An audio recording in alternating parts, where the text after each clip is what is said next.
Go ahead, Yes, sir. Ahmed. Yes, yes. Yes, it It's did, right right? now is I late. It's 6 p.m. that is the one downside to the US. We debate it, Ahmed, all the time, and Rodas. We debate getting rid of it all the time. Whether we should keep it.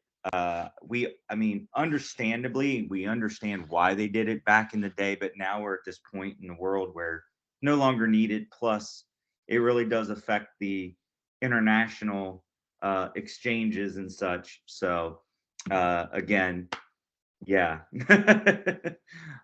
Judy Lynn, I can't remember. Does British Columbia, do you guys celebrate that or not? Or I mean, not But celebrate it. I'm sorry. Do you guys do the time changes? yes, so I'm happy because it's 7 o'clock here. Mm-hmm. It's still dark. Yeah. Well, okay. So that's the only downside here is that in the morning I like it because it's brighter, but then at the evening at like 5 and 6 o'clock in the evening it gets dark, and that really is kind of it eliminates things that you can do, like if you have to do any yard work or anything in some respects. But you know what? There's other more important things in the world we have to deal with, right? So Uh, yeah. Well, I am just glad to be able to see you this morning. I'm glad to be able to see everybody. How is, you know, we jump right in every week. I'd love to see how was everybody's weekend. Let's break it up a little bit so I can hear from you guys, learn a little bit more again this morning. So how was your weekend? Anybody?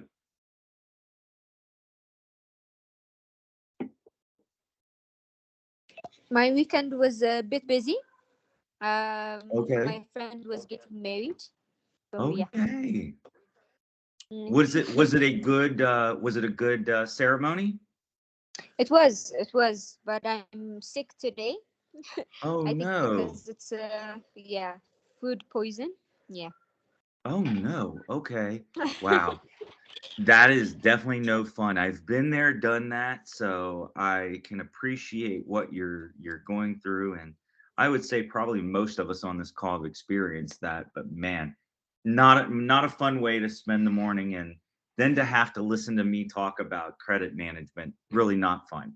So, but I hope you feel better. I really do. It's actually nighttime. Yes, Yeah. it's okay. It's actually nighttime here. Yeah, Yes. it's six. Yes. Yeah, 6 o'clock here. It's 6 o'clock, and you have to excuse me because I do try to take that into consideration. Sometimes when I say morning, I know it's morning here and it's evening there. Um, so yeah. How about anybody else? Ahmed, did you have a good weekend?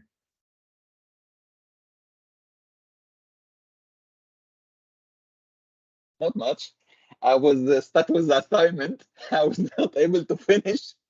Well, you never contacted me, so I wasn't sure what kind of support you Yes, needed. indeed. I was trying to do it on my own, but Ah, man, it is.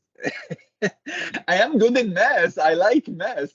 Okay, yeah, but this credit, by the way, the whole credit concept in Islam is not there. yeah. It is forbidden. It's like, yeah, like you borrow money and you return it with an interest. This is not there. No, it's you borrow $1, you return it $1. You borrow $1 million, you return it $1 million. Interesting. Okay, okay. And Yeah, see, I'm glad that you're yeah. learning about But that. anyway, Yeah, I'm not going into that side. yeah. So it was a hectic week. But at least I finished Okay, one assignment. The very okay. first assignment, which is the APA, is like what? I never did. I never faced something like this before. But it was a great, it was a great learning. Okay, good. And that's my whole goal. Again, is the learning aspect of it, and that's cool. And Ahmed, like I'd shared with you guys before, until I started my doctorate, I had never really had to do research papers in APA, so it was a learning experience even for me at that advanced degree level.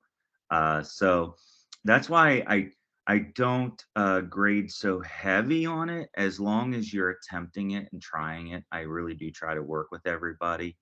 Um, for me, even in a master's level program, I really want to make sure the concepts are there because, when we're looking at all of these different terminologies when it comes to the banking, etc., even for me, sometimes I have to study up on some of it because when you don't work with it every day, as they say, you kind of lose it.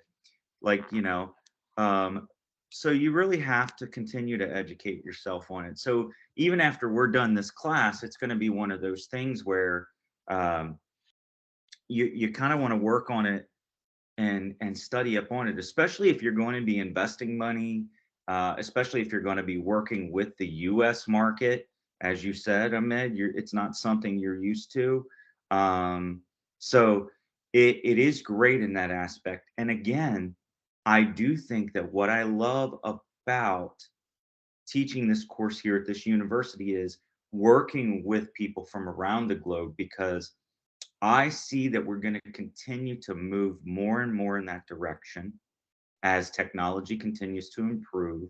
We're not, I'm going to use the term, we're not siloed in one space anymore. We can work together. Um, I'll give you guys an example when we get to chapter 11 today with banking. As I start to work with my J1 visa candidates, um, you know, ways that I had to consider transactions and things I had to think about with my colleagues out of India. So it's going to be very interesting as we progress together in this. So, okay, well, let's get started because I know everybody's a busy individual. You guys are in classes all weekend long and then with me on Monday. So, now what we're going to be looking at first today, and again, I always get into going over this and I say we're going to get through 3 chapters today, but I know that is a lot. So if we get through 2, cool. I'd like to get through 3 today. So I'll try to speed up me. As you guys know, I, one, talk a lot, but 2, I try to give as many examples as I can. So I want to make sure that the concept is understood. So what we're going to talk about first is going to be foreign exchange markets. Okay. So what are foreign exchange markets? So our foreign exchange markets are going to be cash flows, sale of products, okay, services, assets, any kind of monies, right, that are denominated in a foreign currency are transacted in foreign exchange markets. Again, as I start to work with uh, whether it's going to be my J1 students in whether it be Asia or I'm sorry, like China, whether the India, I've got to look at when they're paying me, the money being converted from your currency type to mine. And that's where we get into this exchange market and making sure that what is the value, what is the amount that they're paying, and making sure it's all converted accurately. So, a foreign exchange rate, it's the price at which one currency, i.e., the US dollar, can be exchanged for another currency, okay, the Swiss franc, for example, in foreign exchange markets, right? Now, if you remember a couple weeks ago, we kind of talked about that, and we talked about what is the value of your particular currency to the US dollar right now. Is it strong? Is it weak? Okay. Now, one of the things we look at is the current currency depreciation or appreciation that occurs when a country's currency falls or rises in value relative to the other currency. Okay. Now, again, I can trying to remember, uh, is your current currency in relation to the dollar? Is it worth more than the dollar right now, or is it worth less than the dollar? Who wants to share your current currency and remind me? Because it is fluid, but what is it? And it's only been a few weeks, so it doesn't change that quickly. What's the value of yours compared to ours right now? So here in Ethiopia, it's lower. So actually, $1 is 53 birr in the bank, but Okay. there's a black market. So actually, the black market is 97, I think. $1 is 97 birr. Okay. Very good. Very good. Thank you for sharing that. Anybody else? Well, here in Kuwait, 1 dinar equals $3.23. Okay. Okay. Wow. Okay. Very cool. Very cool. Okay. And do you find, Ahmed, is that one of the reasons that one, businesses like to work with um, the foreign individuals, right? They want their businesses being offered there because of the value of the dollar and the wages that they're able to pay the employees. Well, uh, the economy of Kuwait is based on one thing, okay, Yeah. which is petrol. Yep. Yep. So regardless the service or the what's happening, okay, it's based on petrol. If petrol goes up, then dinars goes up. Petrol goes down, it still goes down. So uh, well, it depends on the other country's needs. Right. Right. Okay. Very good. Very good. Thank you for that. Okay. And of course, that is something we're struggling with. As a matter of fact, here in the US, we continue to see the gas prices rise, as I'm sure it may be all over the world, but I'm not sure. I can't speak to that. I can only speak to what I see. And actually, we're hitting a point where there's a potential of a shortage of diesel fuel and the material uh, to uh, to produce. So that is something that we are facing right now. But again, I think there's a lot of, and that's not what I would want to get into, but it's a lot of political issue. It's a lot of things with everything going on with Ukraine and Russia. But uh, um, that is something we're experiencing now, which would be interesting as to how it's going to affect, again, the value of the dollar foreign. Okay. Okay. So background and history of the foreign exchange markets. Most of the 1800s, the markets operated under a gold system, okay, where the currency issuers guaranteed to redeem notes upon demand in an equivalent amount of gold. Okay. So again, gold has always been relatively strong. Again, but that I'm not sure where you are. Ahmed, I think you had mentioned individuals investing in gold in your country, right? The value of the gold. I can't remember. Oh, sir, it's me. I'm That waiting was for you. your Okay, reply, Judy for your Lynn. help, Yeah, but you didn't reply me. Well, and it's also here happening as well. it But is. Okay, maybe so people are maybe not maybe trusting. Jodeline is asking for herself. She want to trade in the gold. Yeah. So Judy Lynn, have you been researching it? What was your question that I didn't get back to you on? Oh, I sent in your WhatsApp.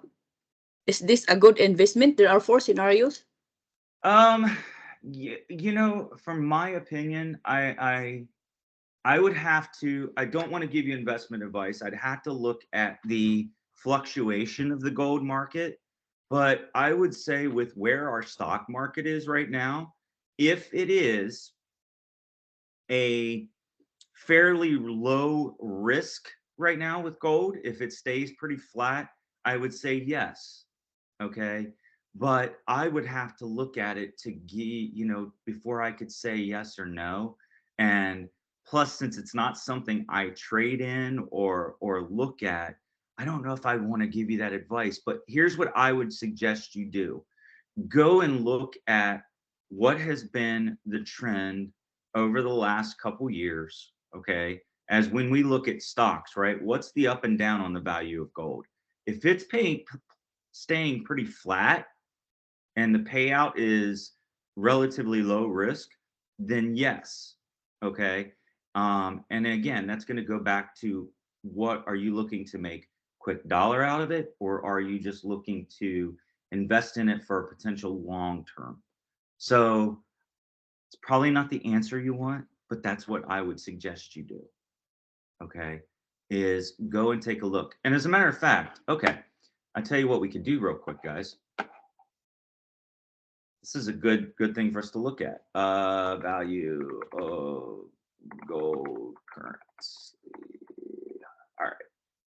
Yeah, and even buying currency, is that a good idea for? Okay. So if we look at gold, so just, you guys can see my screen, right? Can you guys see my screen? We can No. see you. You No. can see. Oh, you know what? It probably helps, guys, if I hit share screen. That might help. My apologies. Okay, getting ready to share now. All right, let me know when you can see my screen. Oh yeah, we can see. Okay, I can so see it. okay, good. So Judy Lynn, if you are asking me about gold right now, if we Yeah. look at this sheet right here right now, okay, or this graph. And again, this is where I'm not an expert, guys, so don't take this. But if I was to look at the value of it right now, based on what I see here in graph, and I understand this is a visual, I don't know if I would invest in it, because the value of it seems like it's gone down, and since just March, right? But again, that's just a quick 2-second look at it. Okay. I mean, it's down, it looks like 2 points if we look at this up here. Okay. So the value of it, come on now. Now, if we were to look here, platinum is up by 17 points and palladium is up by 14 points. Now, again, that's just what I'm seeing right here in front of us. Silver's, it's not up, it's up by 0.1. So again, let's see look and see.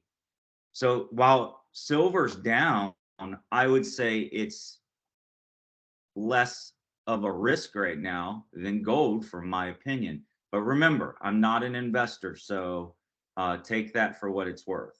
Okay. All right. But as we can see, here's platinum. We just looked at the numbers. It's up 16. It's gone down and up. It hasn't hit quite the peak that it was at back in March of this year. Okay. But it does look like it's on an upward trend. And so is, again, palladium, right? Now, palladium looks like it's down, but it's coming up, it looks like. Okay. So does that help you a little bit, Judy Lynn? Oh yeah. So that means I will not invest on this time. You see this? What's that now? I don't know that I would invest in gold, but again, remember, this is only looking at, let's look at the last 5 years. Okay. So if you were going based on historical data, okay, which is something you may want to and look at even more, look where it was in 2018. So had you invested back in 2018, you still would be doing better than you when you got into the market, because its value is up. Okay. So that's the one thing when it comes to your investments. You've got to look at the value over not only a short-term period. And then remember, we talked about that and the fluidity of currency, etc., in a previous class of, remember how investors, people, when they invest, they get scared because so they see something go down. I mean, if you were investing, let's say right here in April 2018, all of a sudden it gets down to here in September 18. Oh crap, the money I invested now is already worth less, and I try to jump out. Well, that could screw you, excuse my language, because look here, if you would have waited and then said, okay, it hit a peak in August of 2020, I've now almost doubled. Okay. So you got to look at time and what is your goal. If it's to earn a quick buck or is it long term? Okay. Let's just take a quick look at the others. Very nice with silver. Platinum. Platinum's been, if you look, pretty steady. It had something happen back here in 2020 that made it drop. But it's been staying pretty steady. So that could be something that if you're looking for long term with low risk, maybe Judy Lynn. And then let's look at palladium. Okay, so I would say, in my opinion, if we were looking at a 5-year trend, do your research, but I would look at palladium based on what I'm seeing here, because it looks like it's stayed steady. So the risk is not that high. Would you agree? Yeah. Okay. But definitely do your research. Definitely do your research. And that's the other thing about crypto. So let's look at crypto value real quick. See, now I'm getting off. See, I start looking at this guy with you guys and we miss what we're doing right now. But that's okay, because this is part of the class. It's this conversation. I'd rather us converse than Yes, so just... I send this question to you privately because I don't know, maybe it's not part of the class, so No, I send it actually it privately is to if you you. think about it, because it all does play a part, Judy Lynn, because with what we're talking about the markets. What Yeah. you asked me is very important. And as students in the class, as you're learning, what's the best way to learn but to see an actual idea presented to you? So really this goes back to one of the previous weeks, but it is all very important because, again, the value of gold, as we're talking about here, is part of the foreign exchange market and where companies are investing depending on the value potentially of their currency, right? So this is very important. So I'm glad you actually wanted to look at it. Now, here's what I wanted to quickly show you, and we'll go back to the foreign exchange markets. Is I have a friend of mine that is into crypto, and if we look at crypto, it's has some fluctuation going on right now. But overall, it's still relatively strong. But just like with the stock market, if you're a person that invests in crypto, you better be in it, in my opinion, for the long haul. It wouldn't be something where I'd want to get into it just to make a quick dollar. But that's what risk comes with investing, whether it's you personally, whether it's the bank that you're working with, as we talked about. For example, again, those funds that I have that are being taken care of by the company I worked for, right? One of the companies they have in working with us. So very good. Thank you for that, Judy Lynn. And I'm glad we actually did cover that. I apologize I didn't see that from you and Yeah. didn't respond. So it's still, there's lots of questions there in your WhatsApp. So if you don't mind. Okay. Yeah. Okay. Yeah, I will take a look at that. Definitely. Okay. Hello.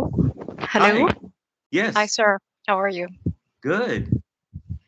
Actually, I have a comment about the gold and the materials you shared on the 5-year trend. Yes, Because please. I did some research on this part because already gold reflected the market cap for the money or the cash in the country. So whenever the gold rises or drops, it still reflects the same value of money. And when I say a value, it doesn't mean the value in numbers. It is the purchasing power of the cash. Okay. So relative to this part, whenever the gold goes up or down, still the purchasing power for the equivalent money is the same.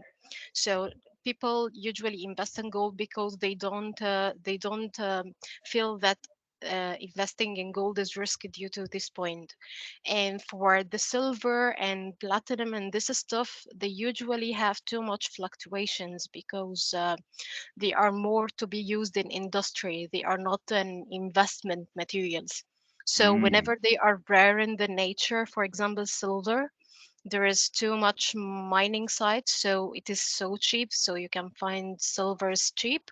But when there is no mining sites or there is a rareness in the material, it goes up due to the heavy use in the industry. So usually silver and platinum and equivalents are not a good use for investments, but the gold, I think it is usually a good investment as it reflects the market cap for the cash. Love it.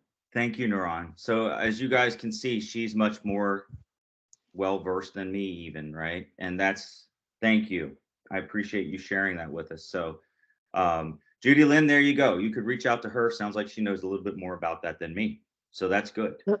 Yeah, because sometimes we just invest, we don't read, we don't. No. Yeah, when someone saying, "Oh, the bising today is very low, let's buy now, let's buy now." Maybe next month Yeah. the bising will goes up, then we have lots of money. That's what we are just thinking. We don't Right. read the whole what's really happening. Yes. And that's why I preface that I don't want you to take my advice as gold, right? Yeah, so Because it's not what I do regularly. Okay. Actually, here in Egypt, we face lots of fluctuation in economy lately, Yes. which make lots of people start searching about how to invest in good ways. So you shall find lots of Egyptian now a big fan of the economic stuff because they have no other options for investments. So for this reason, if you go to any Egyptian person here, you will find it suddenly an economic expert.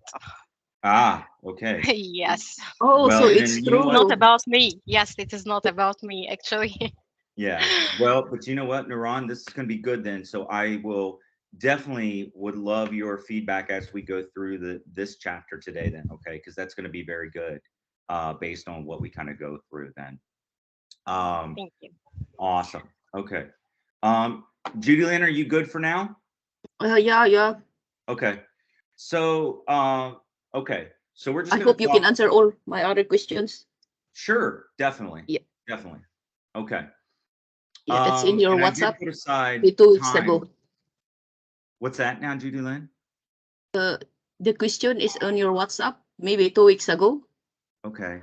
I don't know Yeah. why I skipped that. Okay. I will shoot me just a reminder message if you can today, Judy Lynn, to say, hey, don't forget me. Yes, Okay. yes. Thank you.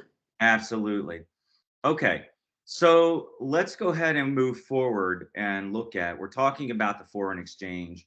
Um, so though there the free floating foreign, excuse me, though there are free floating foreign exchange rate system that's partially in place, central governments still intervene in the foreign exchange markets. So, for example, 1992, there were 12 major European countries and Vatican City they pegged their exchange rates together to create the single currency called the euro, right? Everybody's pretty much familiar with the euro.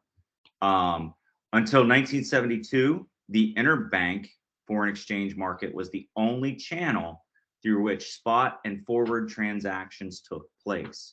Now, since 1972, the organized markets such as International Money Market, Chicago Mercantile Exchange have developed different derivatives trading in foreign exchange currency futures and options.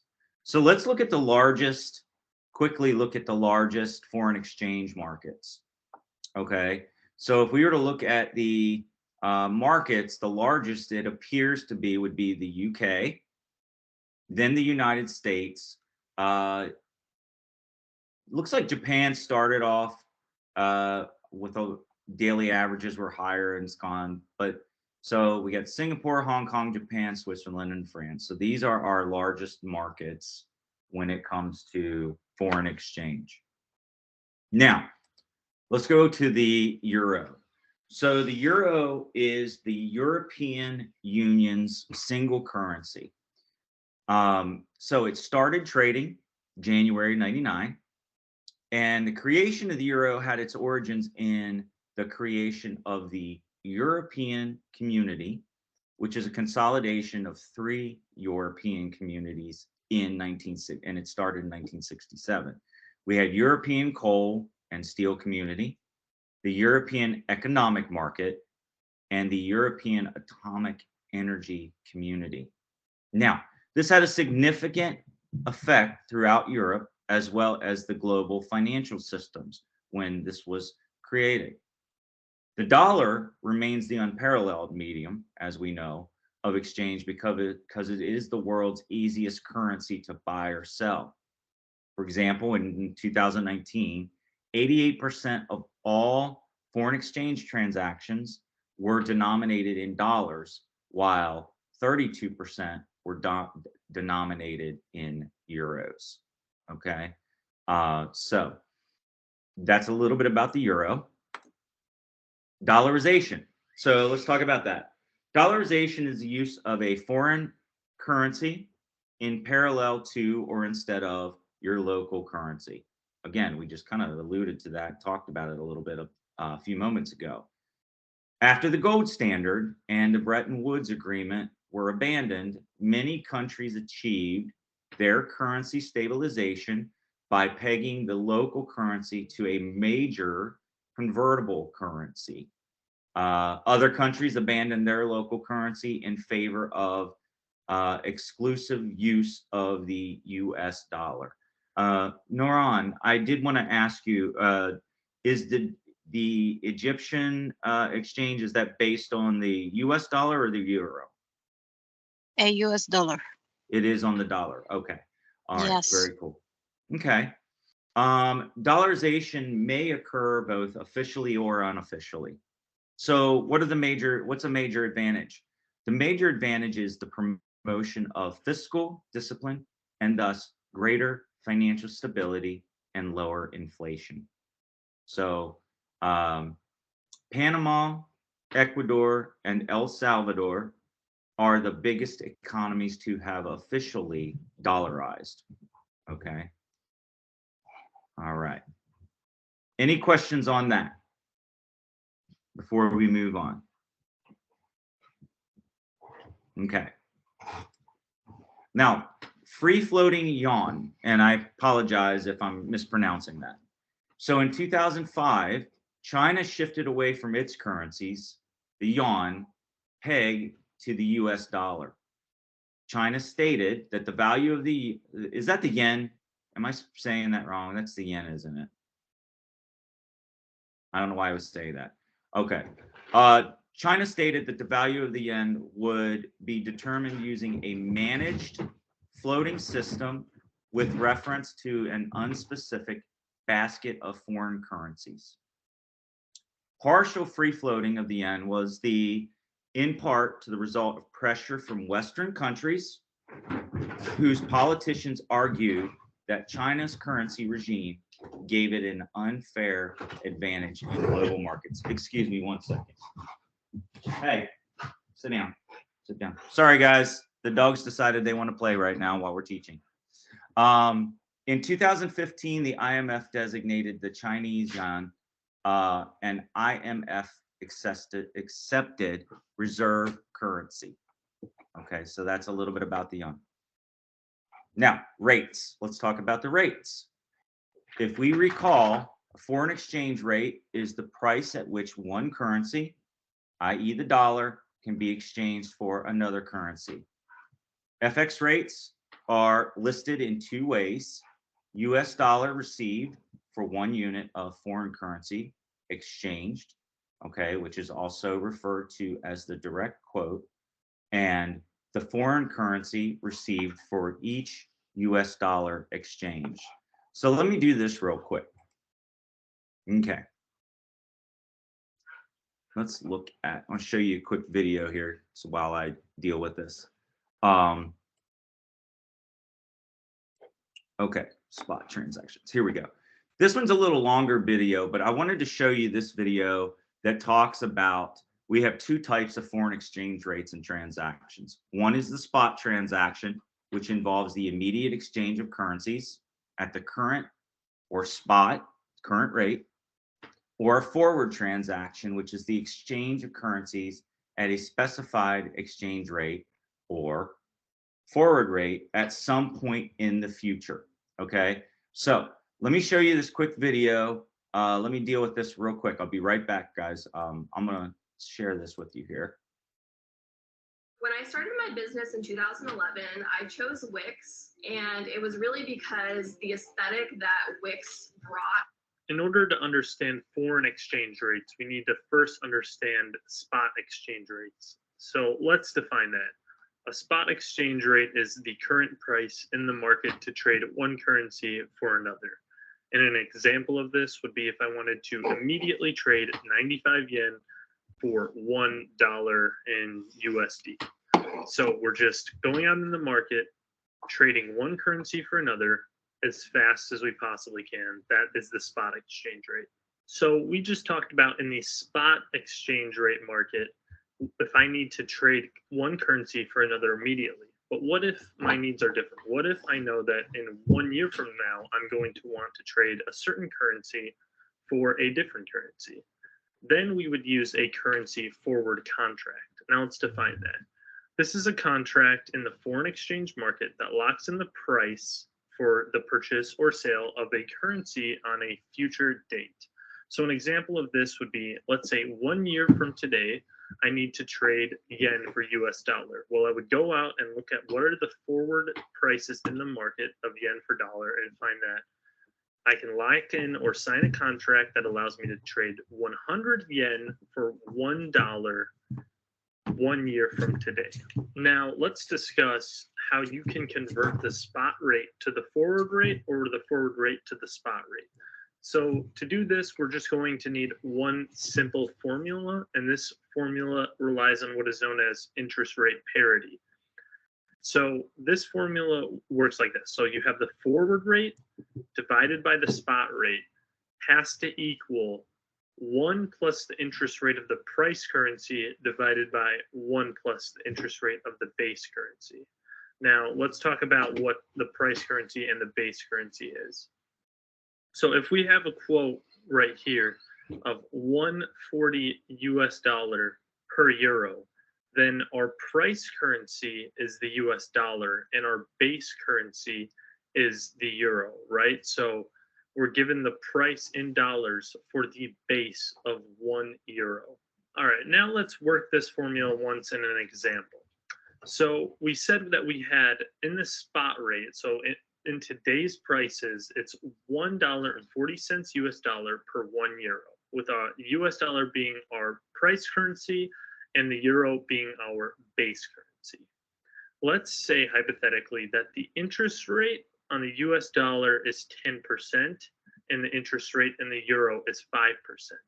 Now let's work this formula to determine what would the actual forward rate be based on interest rate parity. So we're going to have to start off with our 1 plus our price currency's interest rate, which is our US dollar. So that's 1 plus 10%, which is just 1.1, divided by 1 plus our base currency's interest rate, which is the euro interest rate of 5%. And then you can see how in this formula we have the spot rate or the forward rate divided by the spot rate. So we're going to have to multiply both sides by the spot rate. And when we multiply the left side by the spot rate, it just gets canceled out and we're left with only the forward rate.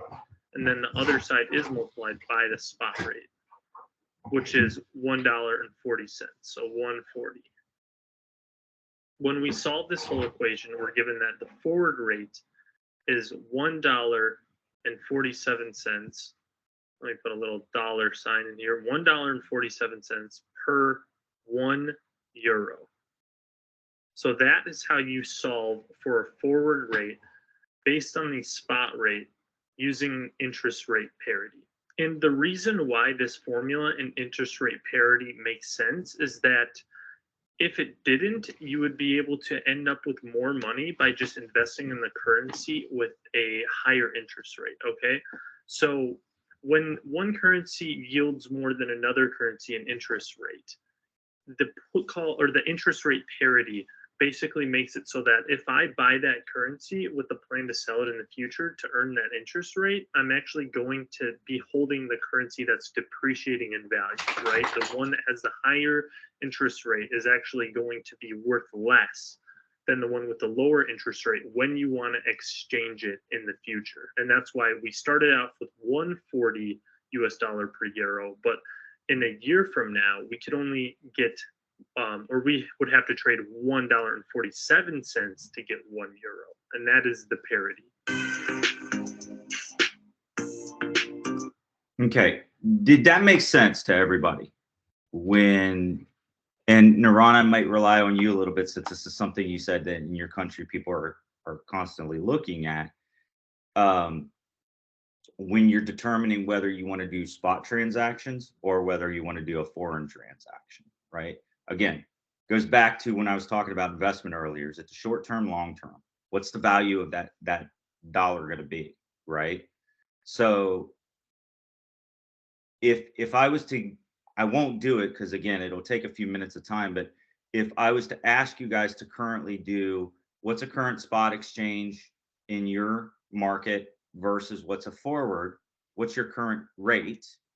What would you particularly consider and do? What would your thoughts be? So Naran, in your case, what's the current interest rate value of your currency?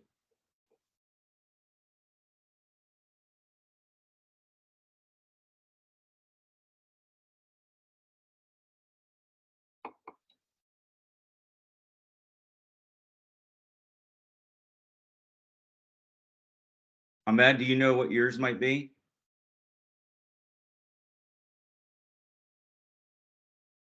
Give me a second. I can find out right now. Okay.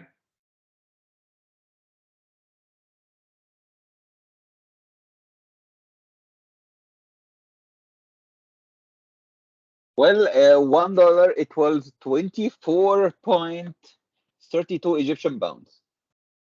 Okay. Gotcha. Well, actually, during the last couple of weeks, there was a huge fluctuation here. It was before steady as 19.6. Now it's 24.3. And this is within like when? Okay. 2 weeks, yeah. 2 weeks. In 2 weeks. Wow. That is a big fluctuation. So if you were try to calculate the forward transaction to see what the value is going to be, would you be able to do that really with the fluctuation of it? Or what would your thoughts be? Would you want to look at what that forward's going to be and then do an exchange to see how you can keep more value of your monies? Which would you think right now, right? Does that make sense, that question? Not much for me. Okay, so I'm where not I'm going an is economist, so yeah, no, I bit get it. This is all difficult. hypothetical, right? It's more about, again, learning the concept of it. So in your case, if you, let's say a couple weeks ago, were to look at the interest rate, right? And you were projecting it, let's say for 12 months, right? Using that calculation that we were talking about, okay? You don't have to do it, the calculation, but where I'm going with that is if you looked at the forward 2 weeks ago saying if that was unchanged, right? Would the value of the money be more, of the dollar be more in, let's say, 12 months compared to the current dollar? Or would you be better to do a spot transaction now in doing the exchange, the currency exchange? But I guess where I'm going with that, with the fluctuation you've had, it to me would make more sense of evaluating that currency as of right now, because again, in 2 weeks that could have changed, right? The value of that, if that makes sense, where I'm going with that. Okay. And I guess overall, what I'm saying is, do you invest that money, let's say, based on your current rate, or do you exchange it to where you might have a higher value of the dollar, which is worth more? right? For example, the company I was working with, that the position just ended, they moved their business to the US because of the rate of the dollar and of course the business and laws and such, but their value is much more than the ruble. So for them, it made more sense to do the exchange and then run the business on the US side, especially with the state of affairs in Russia. Okay. So that's where I was trying to go with that, if it made sense to you guys. Okay. So let's move on. Okay.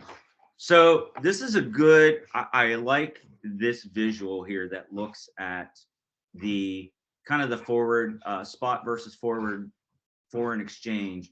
But again, I'm going to play relevance to our time since we wanted to get through some of the chapters today. What I would say is when you guys get a chance, because you have access to this, sometimes visuals are easier to understand. So go back and look at slide 12 on the chapter 9 PowerPoint.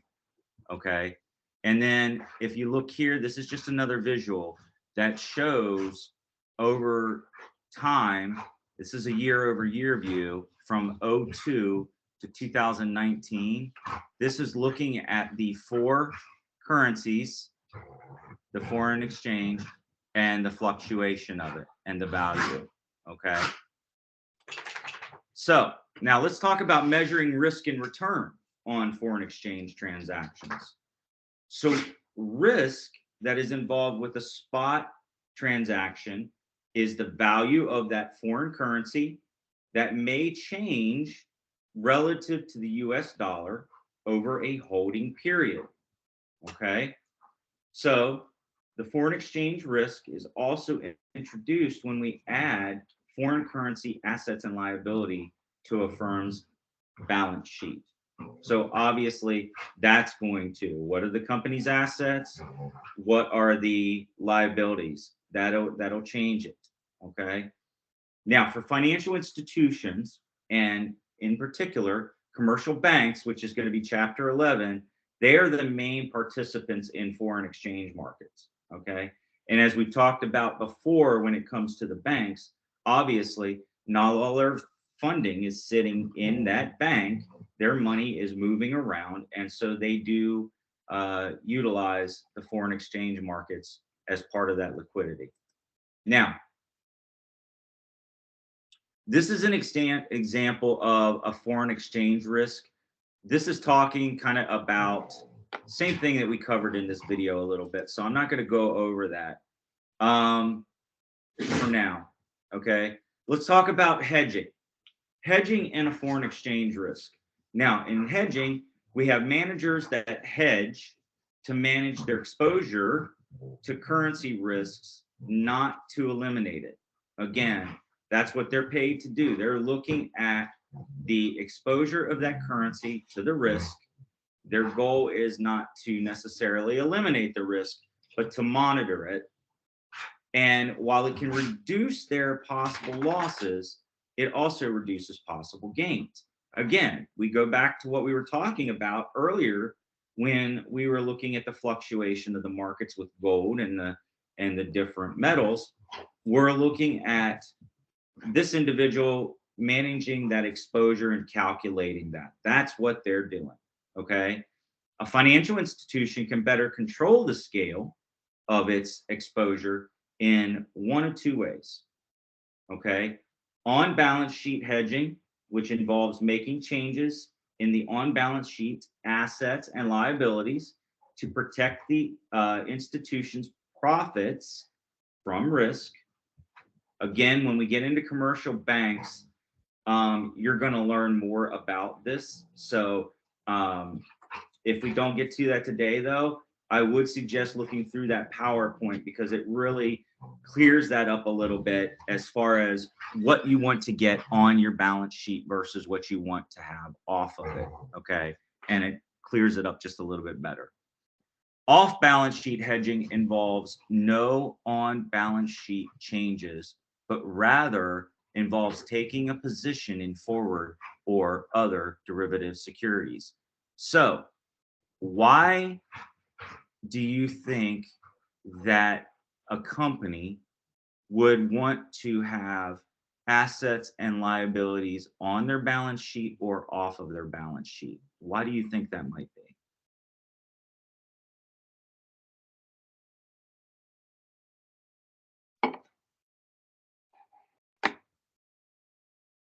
Anybody?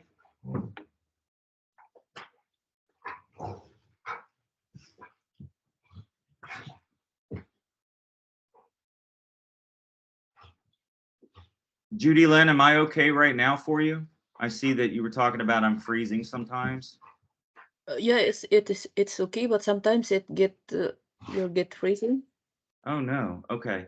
Maybe I have too many tabs open. I do apologize. Okay. All right. No, that's okay. I'm checking also if it's in my side. Yeah. What I can also do though, I can turn off my video. I know you guys love seeing the pretty face, but I'll turn off the video. I'm just kidding. That was a bad joke, but I'll turn off my video to see if that'll help on my end. Okay. All right. There we go. All right. Let's see if that helps a little bit. Okay. So again, my question was, why do you think a company would want assets and liabilities to be on the balance sheet or off of the balance sheet, especially when we come to the risks involved?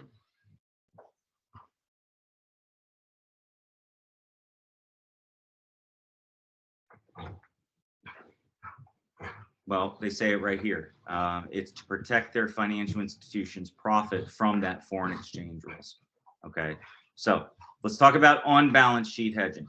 So by directly matching its foreign asset and liability book, right, a financial institution can lock in a positive return or profit, the profit spread, excuse me, whichever direction exchange rates change over the investment period.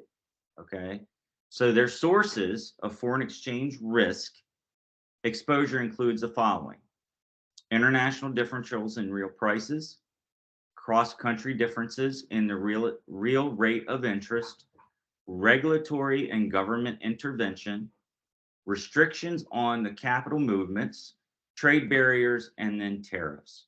So all of this can have the risk on that foreign exchange, the rates and the value of that dollar. Okay, now hedging with forwards. Securities that may be used to hedge foreign exchange risks include the following: forwards, future and option foreign exchange contracts, and foreign exchange swaps. Okay, so again, securities that may be used to hedge foreign exchange risks include the following: forwards, futures, and options. So let's get into this a little bit. I think, let me skip this. All right, let's see here. All right. I'm going to play you a quick video to talk about that just a little bit more. All right, here we go. I'm in Cabo, Mexico. It's 2:20 p.m. on a Monday. And if I log into my seller's dashboard right now,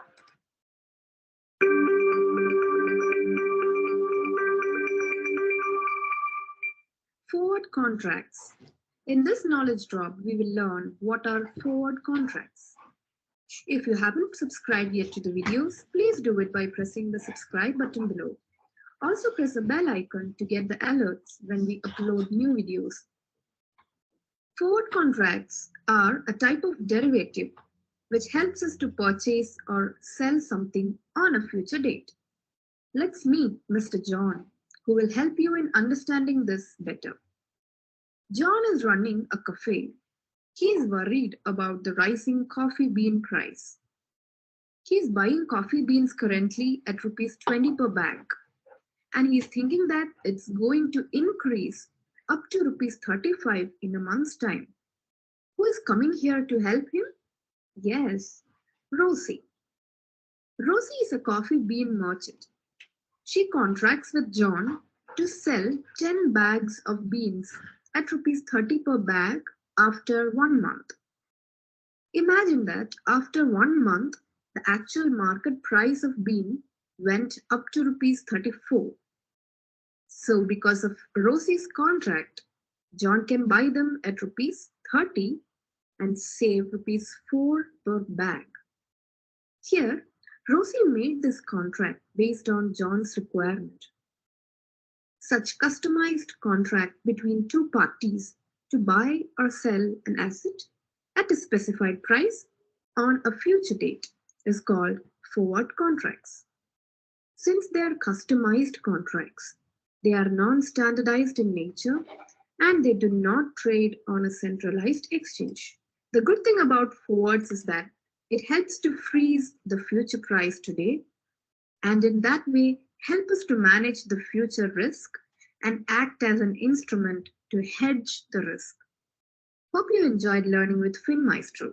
Stay tuned with us to enjoy learning online.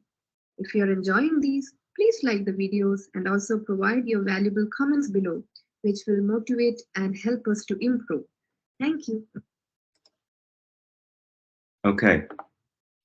So Ahmed, earlier when I was asking my confusing question, I was talking about the value of that exchange, right? And the piece I overlooked or didn't think about to make it sound a little easier was the fact of setting up that contract when you're looking at the forward, okay? So again, if the value of the ruble there was to go up, or you set it at a particular price, right? You're not going to fall into the risk like you were just talking about in the last couple of weeks, the fluctuation of the market. So that clarifies that a little bit, or at least I hope it does. Does that make sense for everybody when you're talking about the importance of that, looking at the forward versus the spot?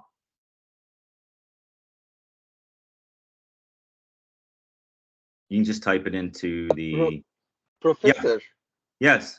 If I was expecting that there will be a fluctuation in the price of the dollar, okay, I would have bought dollars because Correct. now my currency is weak, or the buying power of my currency is getting less and less. Correct. Yes. And that's the thing that's what I was trying to allude to earlier, Ahmed. Exactly.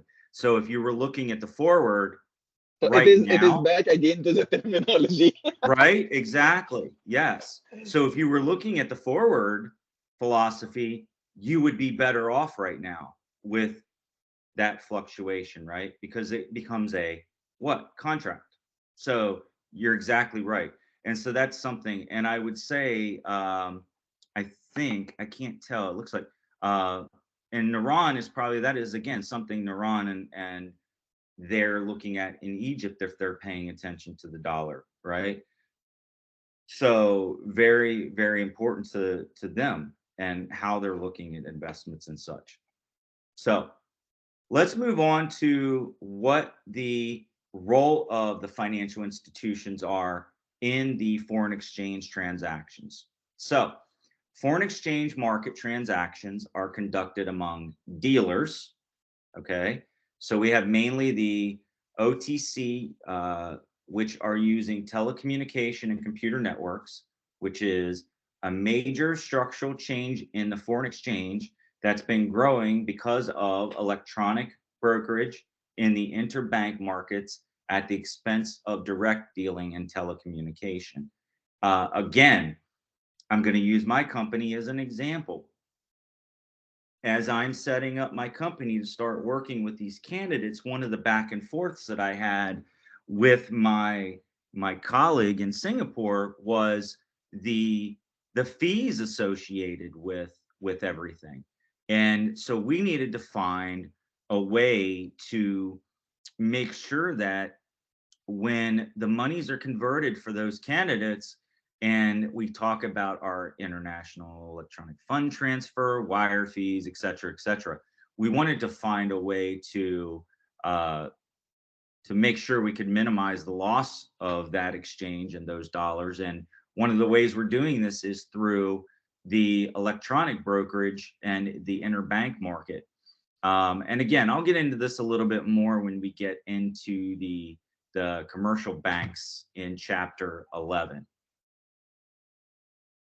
Okay, and this is just an example of the financial institution transactions. Take a look at that when you get a chance. Now, we're going to continue talking about the role of the financial institutions. So, a financial institution's exposure, net exposure, is the overall FX exposure in any given currency measured by its net book or its position exposure. Okay, so as you can see, we have a calculation to help us determine what that exposure is for the country's currency. A positive net exposure position is going to imply that the financial institution is overall net long in currency, meaning that the financial institution has purchased more foreign currency than it has sold. So it's holding on to more of it than it's getting rid of. Okay? Where on the opposite side, a negative net exposure position implies that the institution is net short, meaning that they've sold more of that currency than it has purchased. Okay? So again, positive, they have more than they're selling, they're keeping it. Negative, they're selling more than they're keeping of that currency. Okay.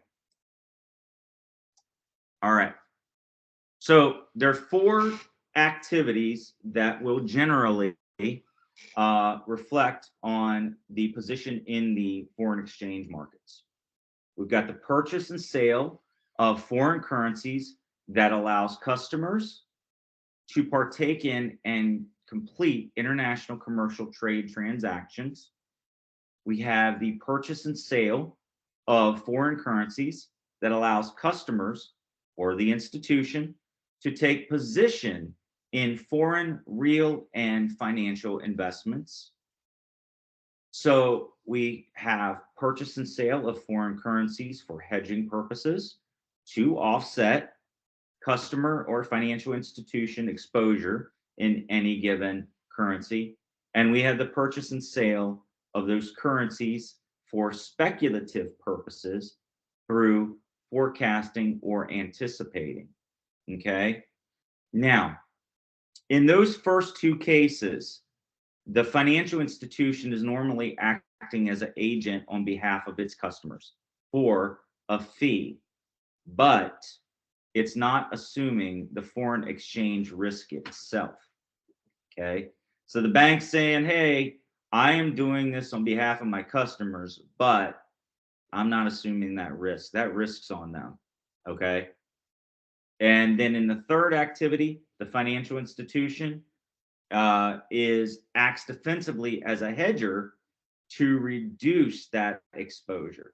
So they're kind of acting as that middleman to say, I got to keep an eye on that. My goal is to continually monitor that fluctuation and make sure that the exposure is okay. And in the fourth option, they're acting just as the speculator. Okay.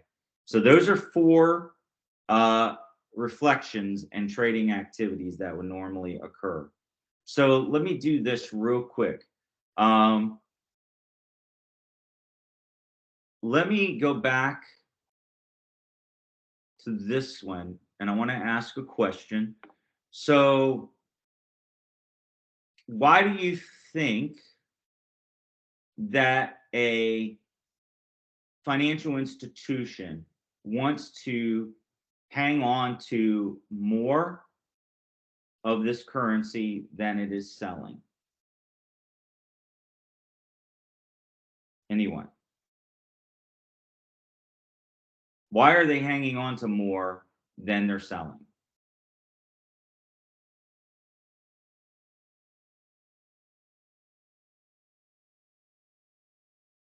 Okay. Go back to, Ahmed, what we were just talking about a minute ago. You said you wished you would have done the exchange on the dollar because of the value of it, right? Well, obviously, if they're looking at it from a forward perspective as the financial institution, and they see that the value of that is going to go up, that currency, well, aren't they going to want to invest and keep it versus selling it? Kind of goes back to when we're looking at the markets and whether we keep our money there or not, right? So if I said to you, okay, Ahmed, it'd be good for you to, as your financial institution, let's exchange this money. Let's get it from your currency into the dollar and let's hold it. Let's not sell it. Right now, wouldn't you want me to do that as your financial institution? I would agree. Yeah, I will hold it correct. because if I sell my dollars later, I will get more. Potentially you're going to get more, right? Okay. Now, of course, if they determine that, oh my gosh, based on the futures, it's not looking good, right? And we talked about factors that can affect it. Again, i.e., when we were up here, the risk exposures, we've got the government intervention, regulatory restriction, trade barriers, tariffs, you know, all of that is something that the bank is looking at, right? So they're there on your behalf doing this. But here's the one thing that catches my attention is obviously, again, if the bank for you is saying, hey, I got your money here, right? I'm going to keep it because I know the value of it's going to be higher for you versus selling it. But I'm not assuming the risk. The risk's still all on you. So it's really important, as Naran was saying, for you to know what the value of this information that we're going through is. So you're not just relying on them. Okay, you kind of have an understanding of it. And that's one of the things that's very important here. Now, let's talk about interaction of the interest rates. Oh, the lovely word inflation and exchange rates. Okay.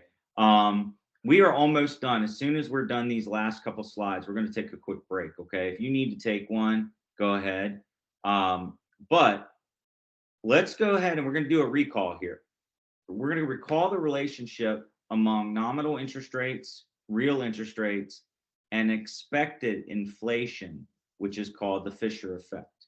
Okay. So we've got the interest rate, which is equal to the inflation rate plus the real risk-free rate.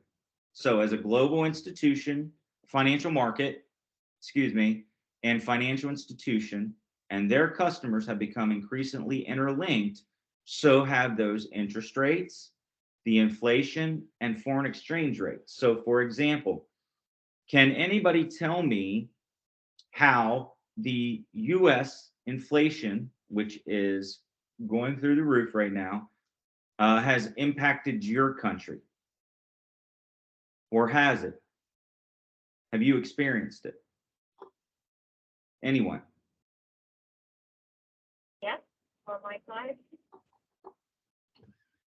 How did that? I'm sorry? For me in Egypt, yes, the inflation in US is expected the more year.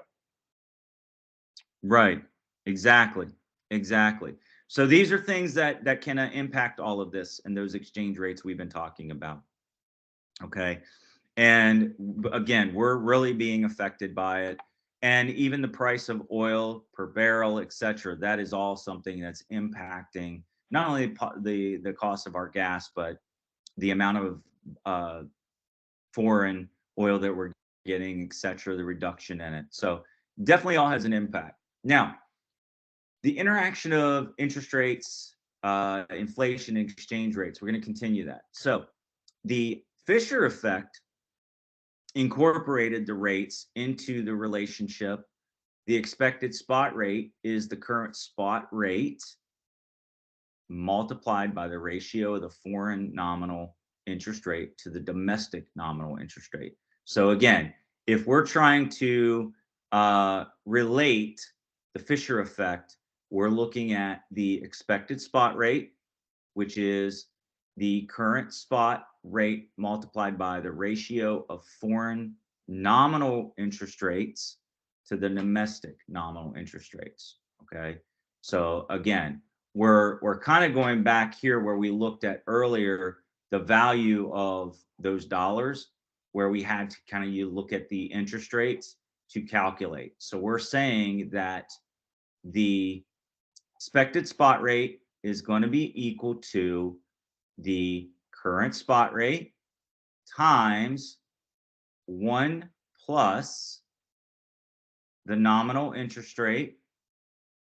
divided by 1 plus the domestic nominal interest rate. Okay, so the foreign and domestic. So if we were to look at the spot exchange rate of the US dollar for Canadian dollars, okay, so it's 0.7709, okay, which is the current spot exchange rate. So that's our spot rate, okay, current spot rate. And the interest rate is, yes. What's that? Sorry, sorry. I was talking to my daughter. Oh, okay. No worries. No worries. Okay. Now, so to calculate, again, if we were to look at our US rate is 4%, the nominal rate in Canada is 5% rate. So the international Fisher effect predicts that the rate of the Canadian dollar will be 76 cents to the dollar. Okay. So if that's how we were wanting to calculate the Fisher exchange. Okay. So just another way to calculate rates. Now, let's talk about purchasing power. Purchasing power parity is the theory that explains the change in foreign currency exchange rates as inflation in countries change. Again, something very important for us to look at right now if you were somebody that wanted to look at the value of your currency against the US dollar. So what we're looking at is we have the interest rate in the US, okay, is equal to the inflation rate in the US plus the real risk-free rate in the US, okay? And then we have the interest rate, which could be the interest rate in Switzerland, plus the inflation rate in Switzerland. This is an example. So this is just us comparing the current rates, to be honest with you, and looking at the value between the two. All right.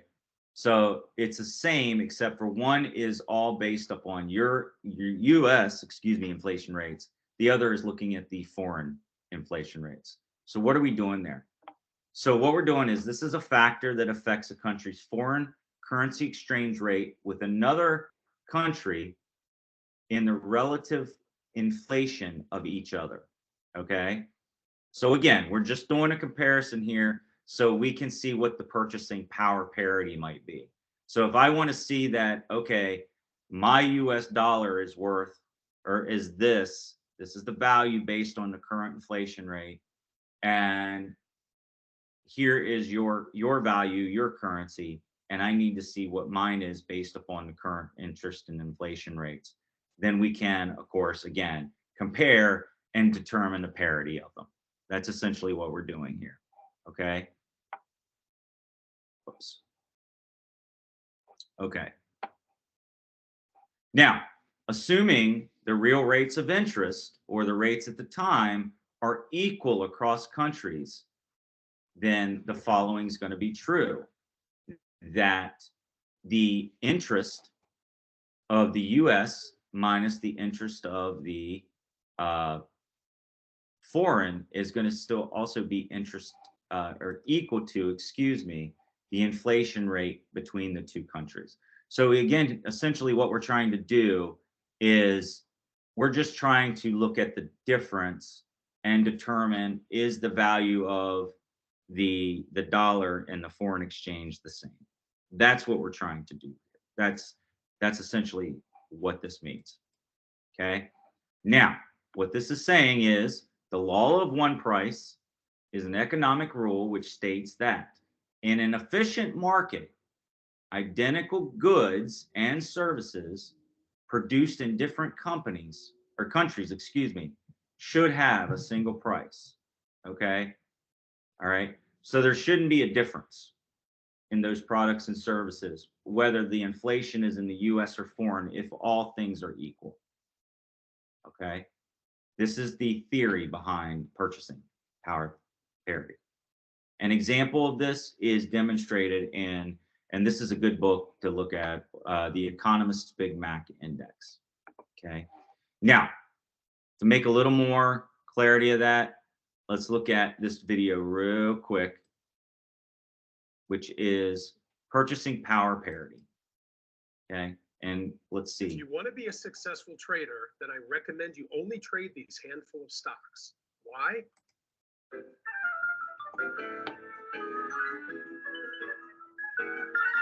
Purchasing Power Parity, PPP, compares different countries' currencies through a market basket of goods approach. Two currencies are in PPP when a market basket of goods, taking into account the exchange rate, is priced the same in both countries. PPP currency rates are considered more accurate than market exchange rates. Market exchange rates set on the foreign exchange market tend to be influenced by other factors such as government intervention, different interest rates, speculation trading, and hedging. PPP rates are determined by comparing the prices of identical items in different countries. PPP rates are often difficult to determine because of differences in purchasing habits among the citizens of different countries, unequal quality of goods in those countries, and differences in each country's economy. But once the PPP rate is determined, it remains relatively constant over the long run. PPP is often used to make more accurate comparisons between two countries' gross domestic product, GDP, than can be made when using market exchange rates. For example, let's look at two rival countries, Freonia and Controlia. Each country produces the same amount of goods in a given year. Thus, the GDP should be the same for each country. But because Controlia manipulates its currency on the world market, its currency is artificially high when compared to Freonia's currency. It takes 3 Freonia dollars to buy 1 Controlia pound. So using the market exchange rate to compare GDPs, it would look as if Controlia's GDP were 3 times the size of Freonia's when expressed in the same currency. Using the PPP exchange rate would eliminate this bias and show that the GDP for each country is the same.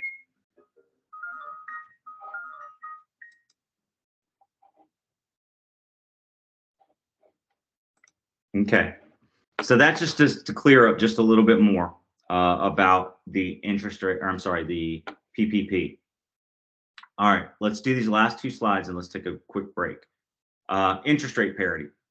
Interest rate parity theorem is the theory that the domestic interest rate should equal the foreign interest rate minus the expected appreciation of the domestic currency.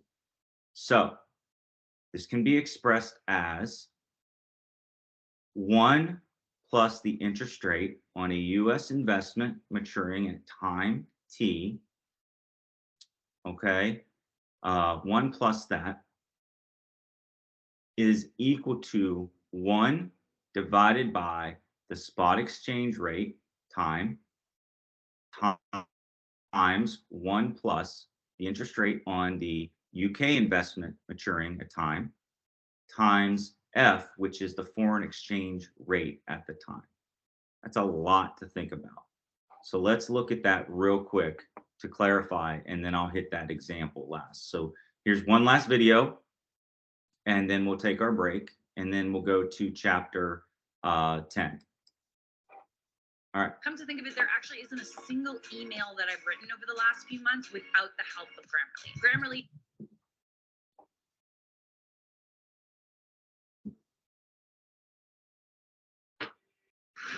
The economic theory of interest rate parity states that the difference between the interest rate in two countries is equal to the differential between the forward rate and the spot rate of those two countries. This equity does not always exist and thus allows traders to arbitrage option positions to earn riskless returns.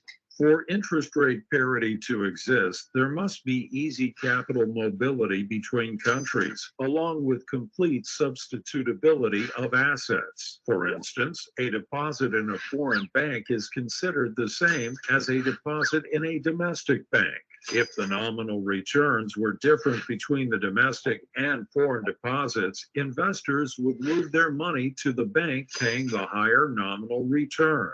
Interest rate parity exists when the expected nominal rates are the same for both domestic and foreign assets. Any difference is due to expected appreciation or depreciation in the foreign or domestic currencies. For instance, if the domestic interest rate is 8% and the foreign interest rate is 5%, this means that the market expects the foreign currency to appreciate by 3%, or conversely, investors expect the domestic currency to depreciate by 3%. In that scenario, it doesn't matter if an investor invests in a timed foreign deposit and then converts the foreign currency to his domestic currency, or invests in a timed domestic deposit and then converts the domestic currency to the foreign currency.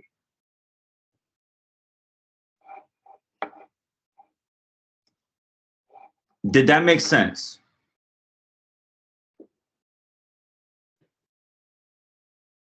I don't know. You don't know? Okay.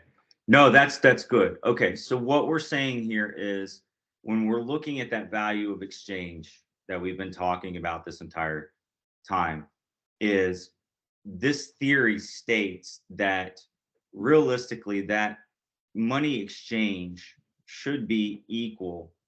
And I would say the reason we want to do that, based on my experience, would be that we want to not upset the boat, if that makes sense. So if everyone was to say, again, I'll use Ahmed, the example we talked about earlier, the value of the dollar, when we looked at the futures, being worth more than his current currency, and everybody put in to that dollar, what's that going to do to the value of that foreign dollar, or the currency, excuse me? What's that going to do if everybody was putting their money in here?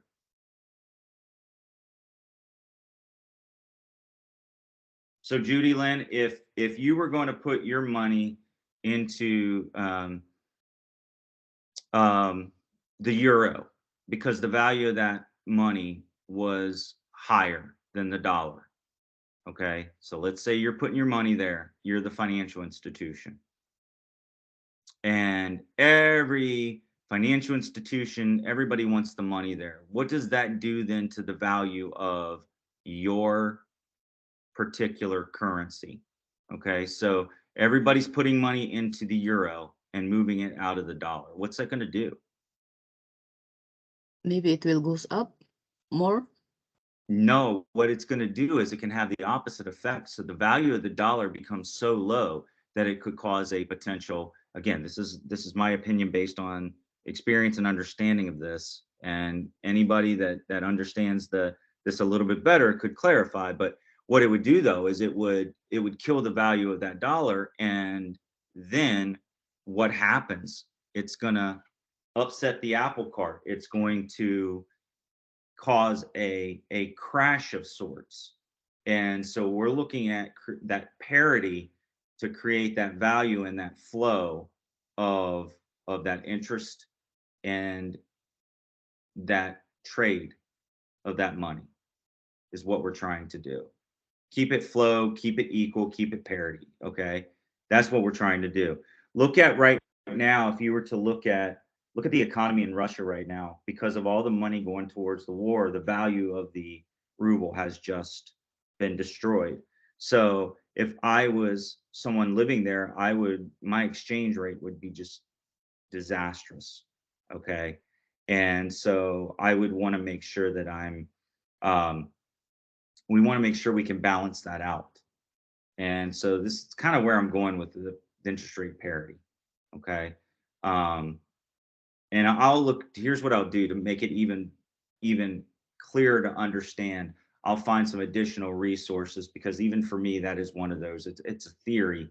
So it's one of those that I don't like to deal in theory so much.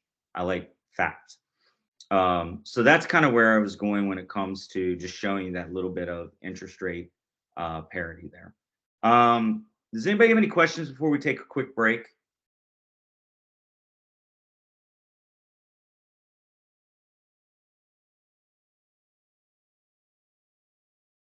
No? Okay, let's take a quick 5-minute break and then we'll get to chapter 10. And then, yeah, let's go to, let me see here.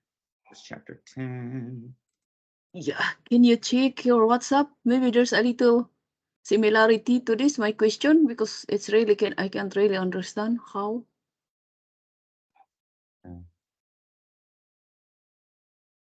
I don't, let's see. I am not seeing anything from you in WhatsApp.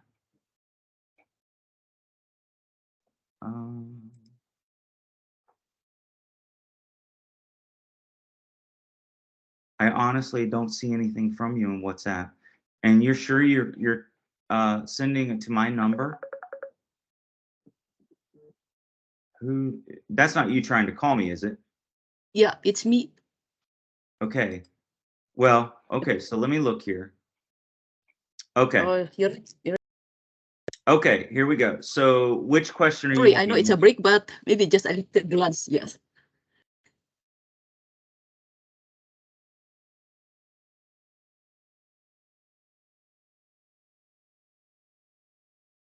Okay, so your question here is related to this currency. Okay, so what do you mean by that?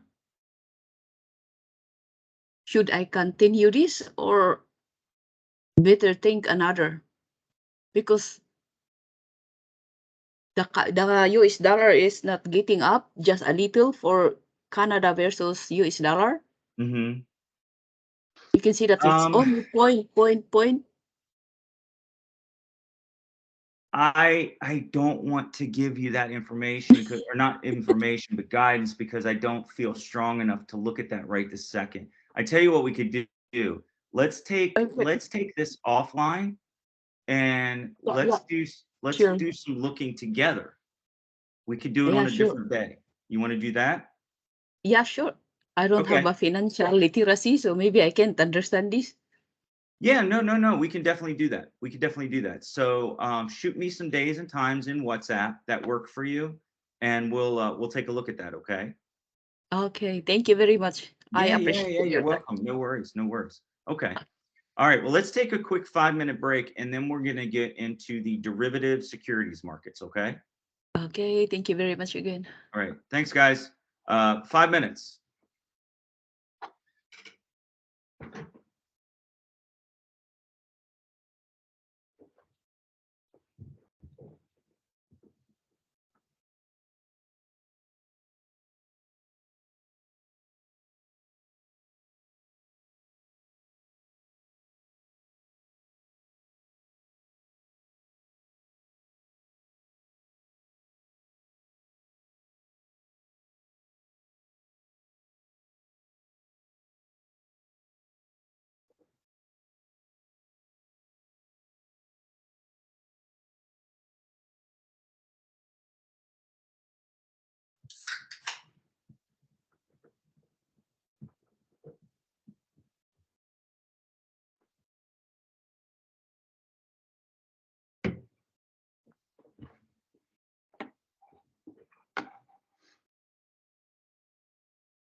While we're waiting to get started, I did want to ask any quick question to everybody.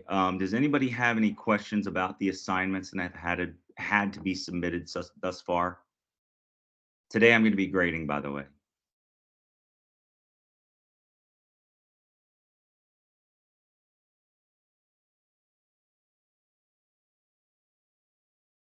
Oh, for me, Dr. Thierry, I send some of the assignment on your email because I cannot send through Moodle.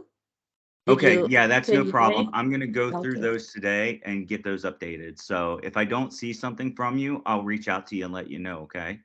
Okay, thank you. Absolutely. Definitely.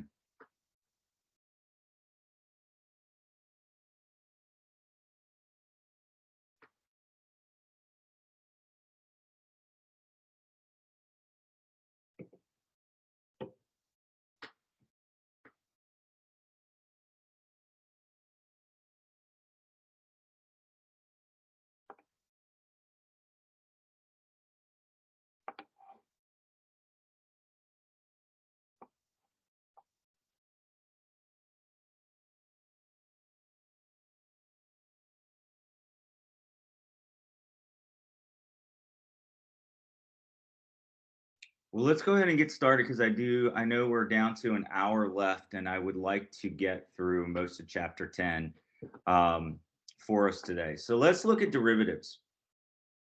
So a derivative is a security. It's an agreement between two parties to exchange the standard quantity of an asset at a predetermined price at a specified date in the future.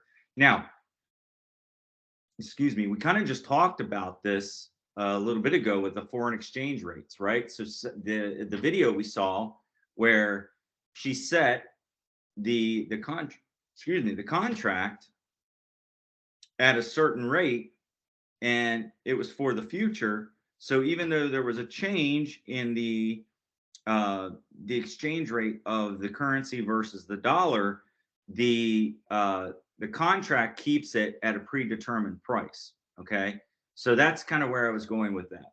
Now, the payoff, it's linked to another previously issued security. So as the value of the underlying security to be exchanged changes, the value of the derivative security changes. Okay.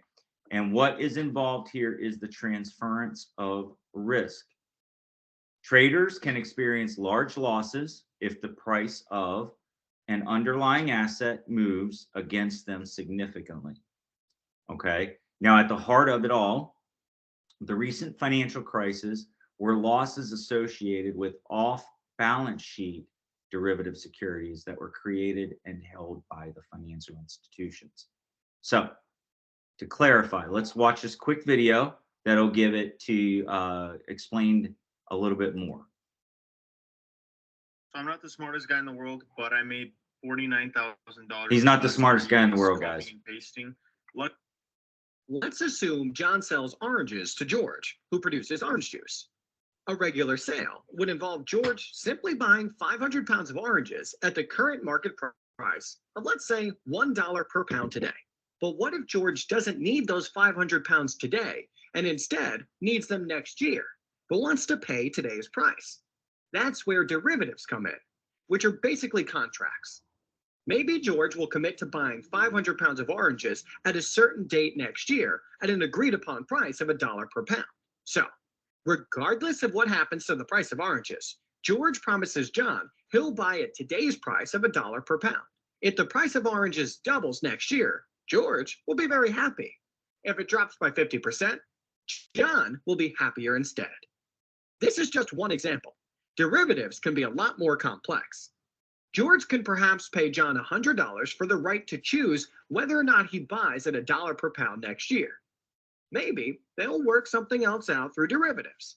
These instruments aren't good or bad. They're just tools. You can call them contracts. You can even call them bets because each party is practically betting on a certain outcome. It all depends on how they're used. If used properly, they can make the world more efficient.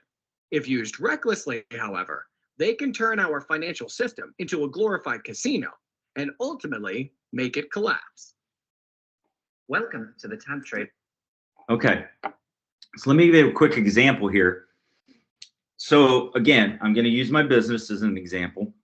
So I'm getting ready to create the contract that, or I've created the contract that my candidates will sign with me. So they're agreeing to a certain price, right, with me. Let's say that candidate says, you know what, I'm just not wanting to do this right now. If I had the ability, I could say, well, you know what, if you signed it today, even if my price changes next year, I will give it, I'll let you basically use my services at XYZ price. Okay. So let's talk about what happens to me though. Let's say in a year, I'm going to pick on Ahmed again. Let's say Ahmed comes to me, he had signed that contract. He says, I'm ready to start my paperwork to do my internship in the US. And I said, okay, well, I had to increase the price of my service because the company I am working with has increased my costs now. He could come back to me and say, well, wait a minute. I signed the contract a year ago and you said that I would get this rate. So I have to obligate that. So essentially that's what we're saying here. The derivative security is that contract. That's the agreement that we're going through. I'm the one losing money here for my business. And Ahmed, though, he didn't lose anything because now he got to still work on getting his internship approved, and it didn't cost him more money. Now, if he didn't sign that contract with me, my prices go up next year.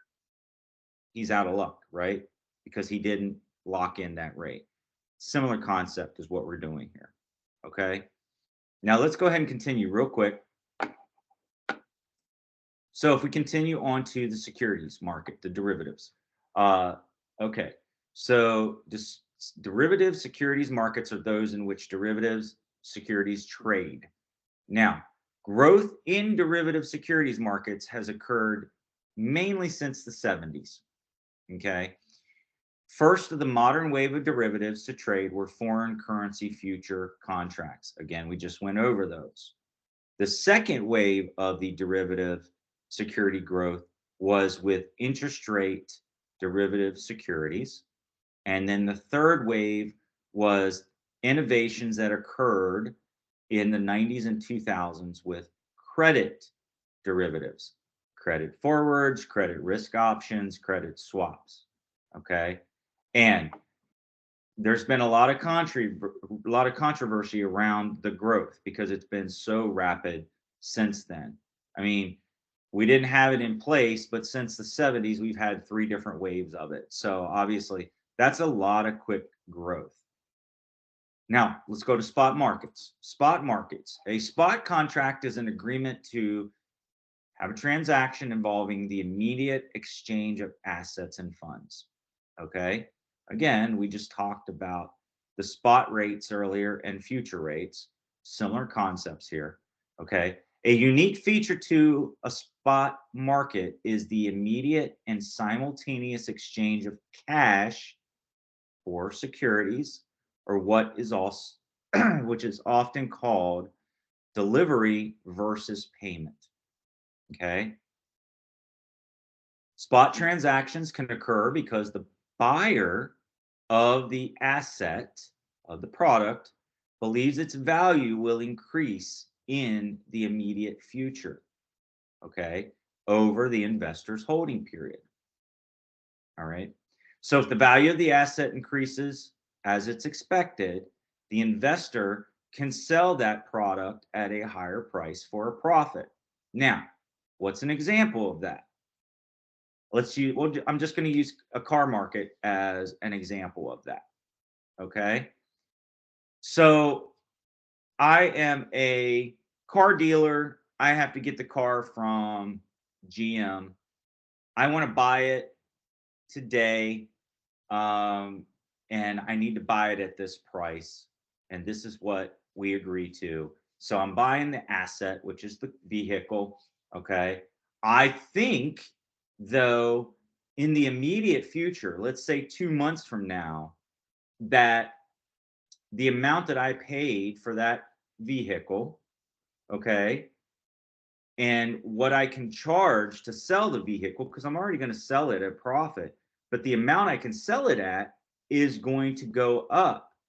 So now that just means the value of that asset has increased, and now I can earn a higher price for my asset, the car. Okay.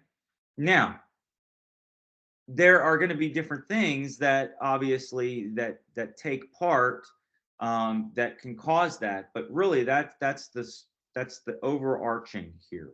Okay, is I believe that that's going to allow me to get a higher investment more quickly. So that's why I want to go ahead and purchase it. Now, in the forward contract, it's an agreement to transact involving future exchange of a set amount of assets at a set price. We just watched that video, which was looking at it from a forward contract perspective. Okay, so the market participant takes a position because the future spot price or the interest rate is uncertain. Again, anything we've talked about in this class, there's risk reward. Okay, now it can be based on specified interest rates, the LIBOR, rather than a specified asset, let's say called a forward rate agreement. It often involves underlying assets that are non-standardized because the term of the contract is negotiated individually between the buyer and seller. Again, Judy Lynn, you and I, you want to buy, we'll use those oranges as an example, but again, you don't want them today. If I sign that contract for you for next year at set cost, then I take that risk of what the value of that's going to be in the future. That's essentially what we're talking about here. Now, in forward markets, we have our commercial banks, we have investment banks and broker dealers who are the major market participants. They act as both principals and agents. Okay. In September of 2019, US commercial banks held over $43.1 trillion of forward contracts listed on the OTC markets. $43 trillion. Now, each of those forward contracts is originally negotiated between the institution and the customer. Okay. And this is going to be kind of similar to something we talked about when we talked about the mortgage rates, because there is a risk of default by either party that could exist here. Okay. Recently, credit derivative instruments have been developed to better allow the institutions to, again, hedge their credit risk. Again, hedge meaning they've got to look at it and determine, is there a potential risk there? How can I mitigate? How can I minimize and get rid of my risk? The advent of a secondary market trading has resulted in an increase in the standardization of forward contracts. Okay. Okay. Now, a futures contract is the agreement to transact involving the future exchange of a set amount of assets for a price that is settled daily, and it's traded on an organized exchange. Very similar to forward contracts. There's one difference. Default risk on futures is significantly reduced by the future exchange, which is guaranteeing to indemnity counterparties against the credit or default risk. Another difference relates to the contract's price. which in a future is marked to market daily. I'm going to get ready to show you a video that kind of talks about this and explains it a little bit better. Unless a systematic financial market collapse threatens an exchange itself, futures are essentially risk-free. So let's watch this video real quick that explains future markets a little bit more. Okay. Actually, let's watch. I'd rather show you this forward contracts versus futures contracts. Let's watch that one. That's even better. So let me show you this real quick.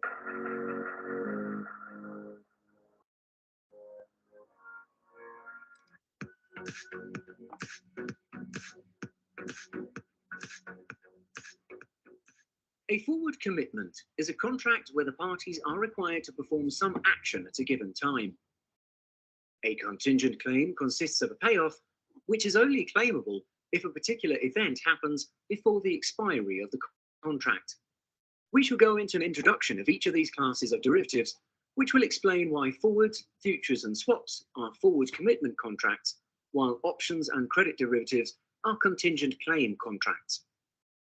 At the initiation of a forward contract, one party agrees to buy an asset from another party, not today, but on a specified settlement date in the future, at a specified price. This price is known as the forward price. By convention, the party who agrees to buy is called the long, while the party who agrees to sell is called the short. Neither party makes a payment at this point. The forward price is based on the current market price of the asset, also known as the spot price, adjusted by the cost of carry of the asset. We shall learn more about the pricing mechanism in a future lesson, so we'll leave it as that for now. Once the contract is initiated, it becomes locked in as the contract price. Over the life of the contract, if the spot price rises such that the expected future price is above the contract price, the long will have a positive value, while the short will have an equal negative value. The opposite is true. If the spot price goes down such that the expected future price is below the contract price, the short will have a positive value, while the long will have an equal negative value. What happens on the settlement date depends on what is specified in the forward contract. In a cash-settled forward contract, the difference between the contract price and spot price is calculated.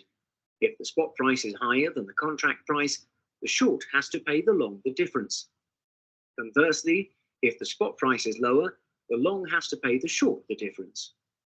Cash-settled forward contracts are also known as contracts for differences or non-deliverable forwards. Another form of settlement is known as a deliverable forward.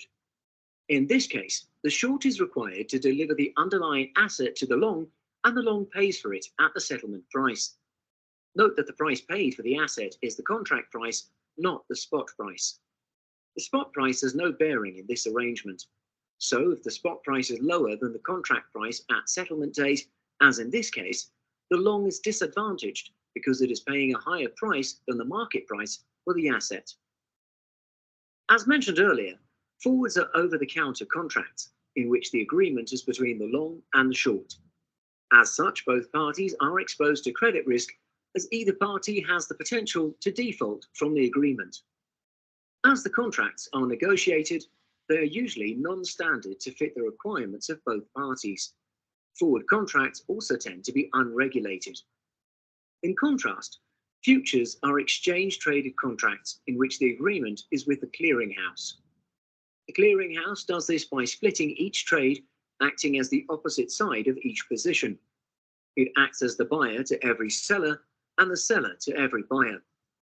This system allows either side of the trade to reverse positions at a future date without having to contact the other side of the initial trade.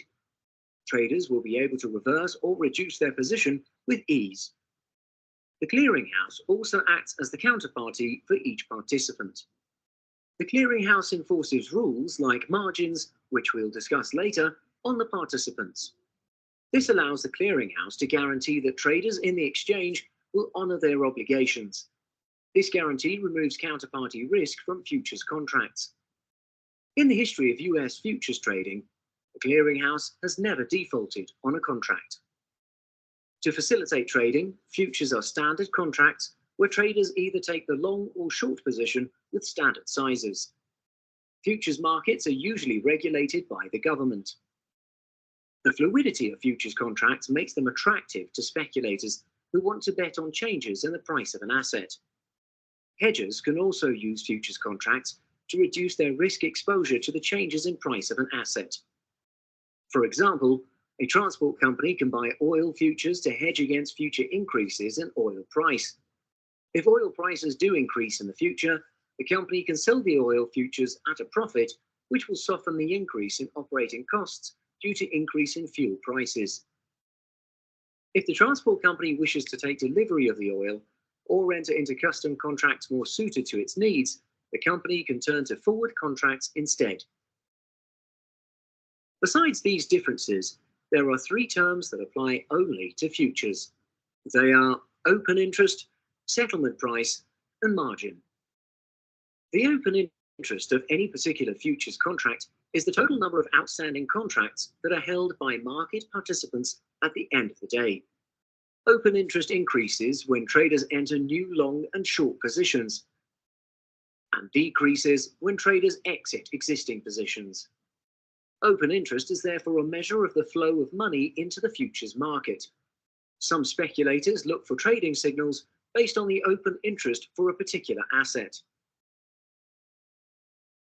Settlement price is analogous to the closing price for a stock, but it's not simply the price of the final trade of the day.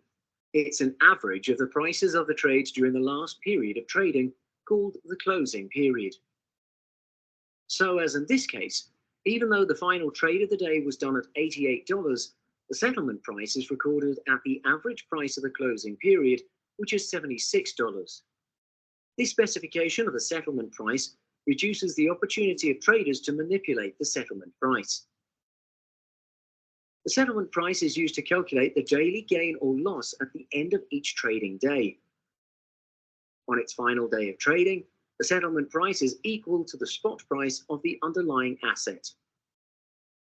Margin applies to futures contracts, but not forward contracts. Recall that under a futures contract, the clearinghouse is able to guarantee that all parties will honour their obligations. This is achieved through requiring both the long and the short to place an initial deposit known as the initial margin. The initial margin per contract is relatively low as compared to the size of the contract. For example, if a trader longs the futures at $100 at this point, an initial margin of $20 may be imposed by the clearinghouse. This initial margin is deposited in the trader's margin account.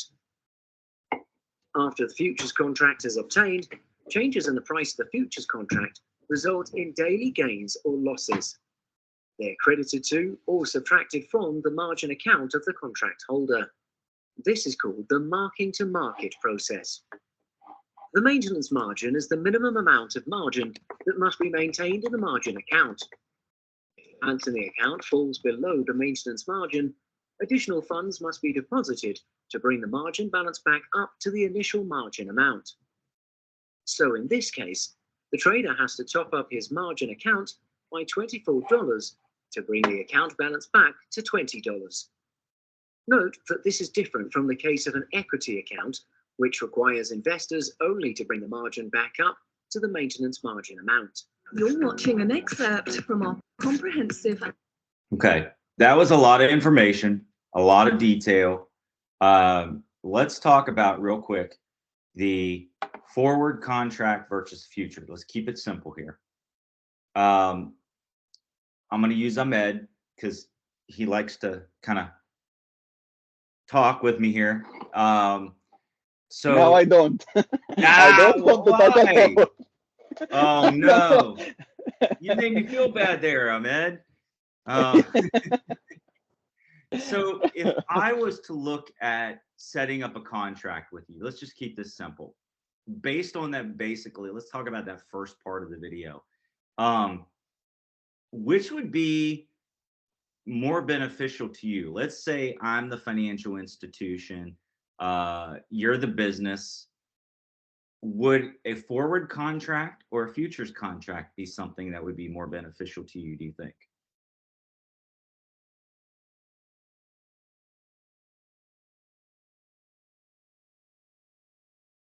What are your thoughts, Ahmed?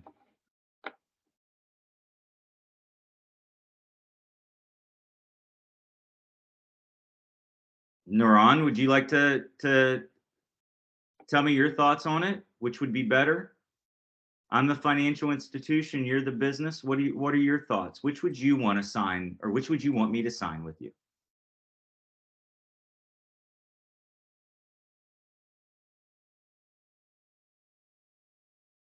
Can you repeat the question, Professor? Because I got a call on my mobile, so I was not Absolutely, able yeah. to hear you. So if I'm the financial institution, you're coming to me as a business, right? And you want to sign a Sorry, contract. sir. Yeah. I'm experiencing an internet problem. Sorry. No, Can it's you repeat okay. the question, sir? Yeah, I was sharing. It's the same question between whether it's you or Ahmed. So I'm a financial institution. You guys, one of you two are a business, and you're looking to create a contract with me based on the information that I've shared so far, what we've discussed and what was in the video. Would it be more beneficial to you as the business to sign a forward contract or a future contract with me?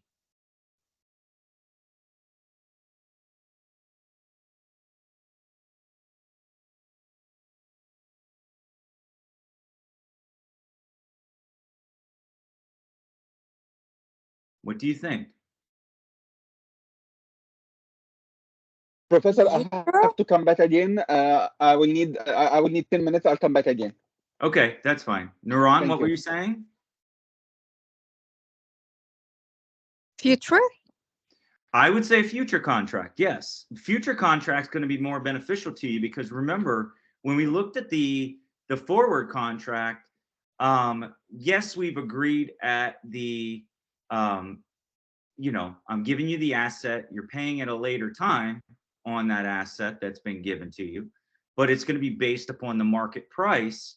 So if that market price goes up, you're going to pay more, even though you've signed that contract with me. The contract is gold.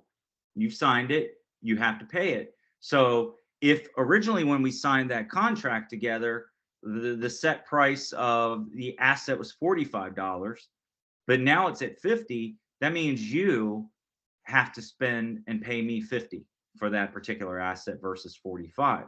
Whereas with the futures contract, we agree to you paying the 45 irregardless.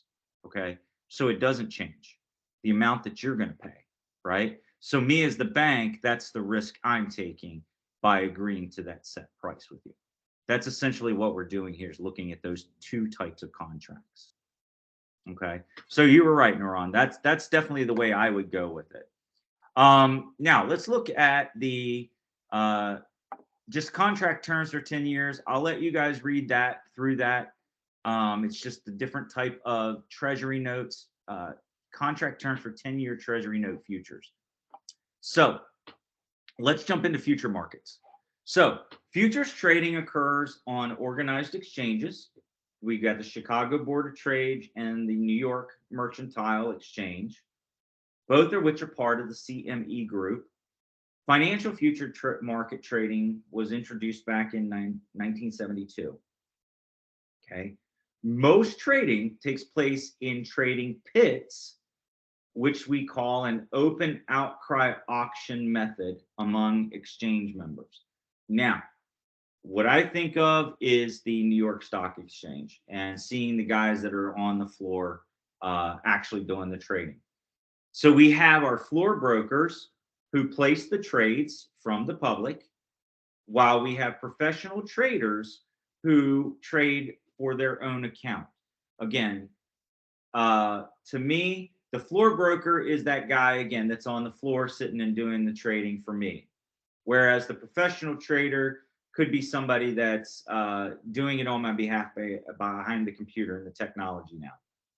Position traders, they take a position based on their expectations about the future direction of the prices and the underlying assets. And we have the day traders who generally take a position within a day and liquidate before the day's end. Now we also have scalpers who take the position for a very short time period. So as traders, again, we've got them looking at it from different perspectives.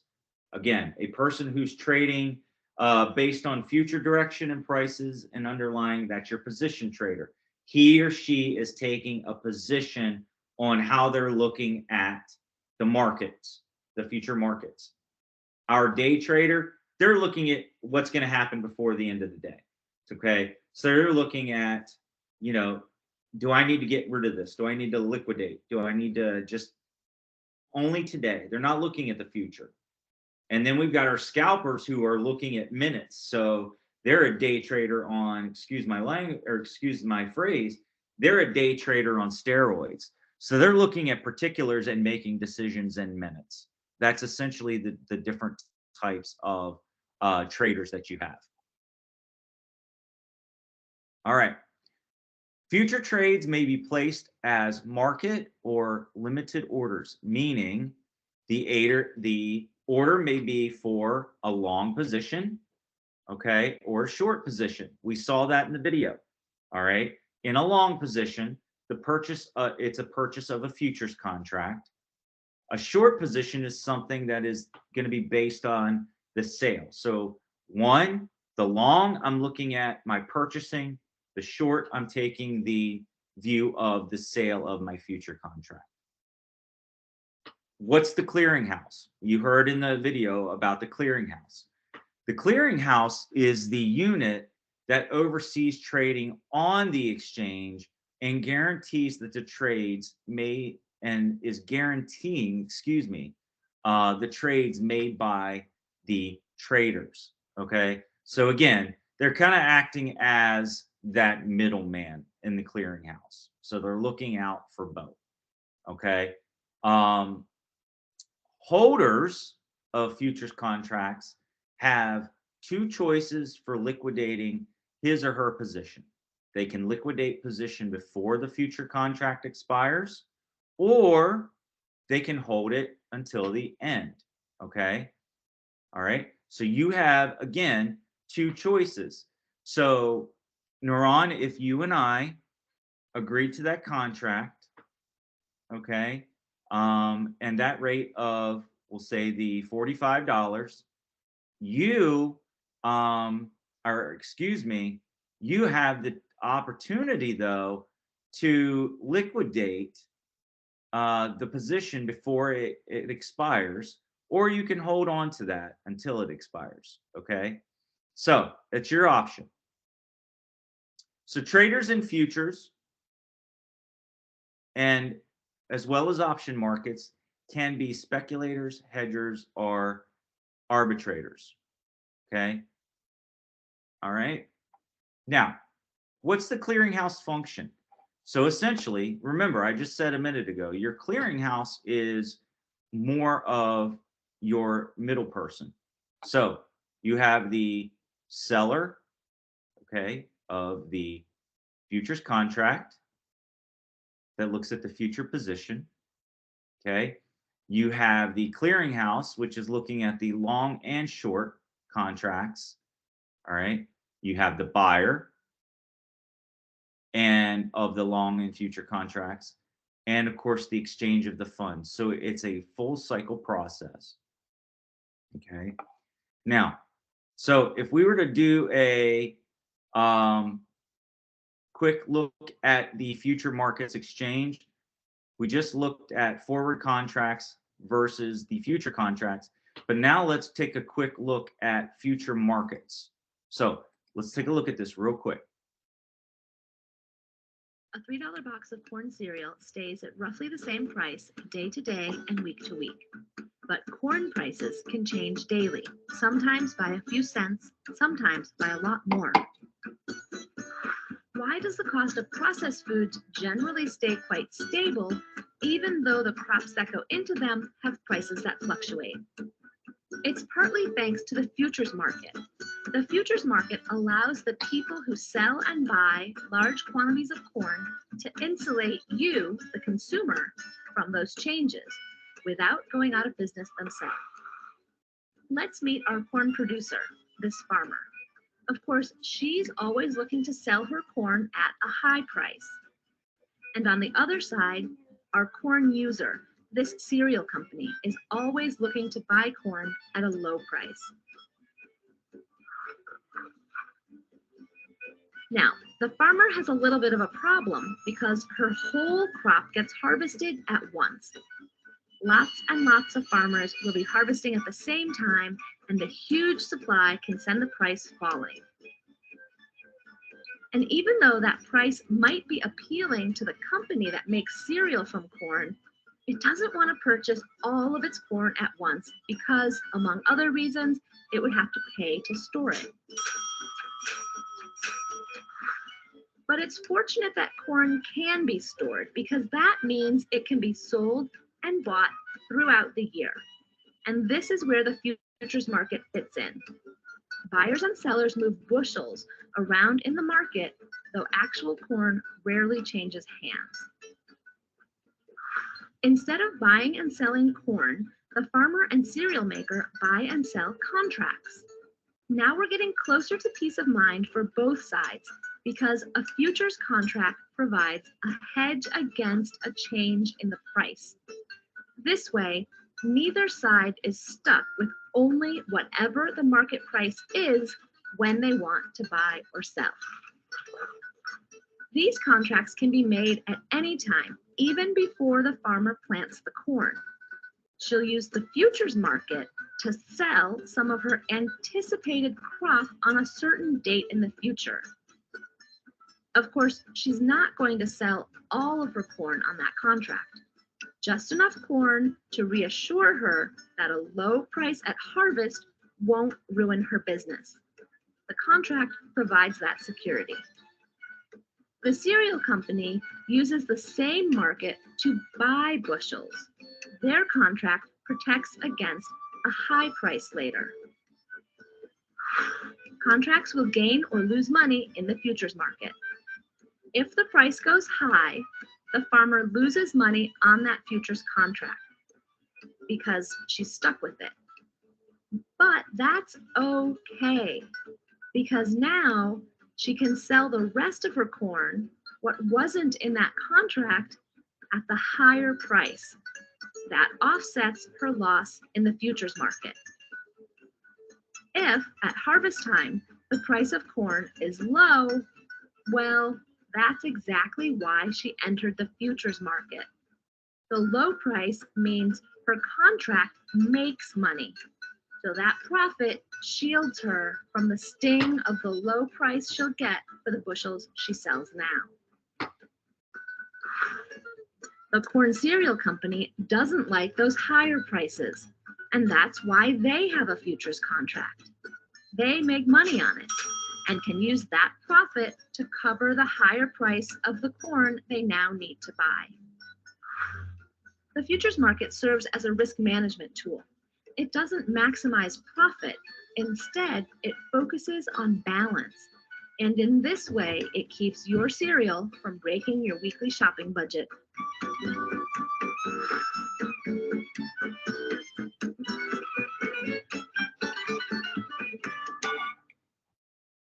Oh, the first day that. Okay.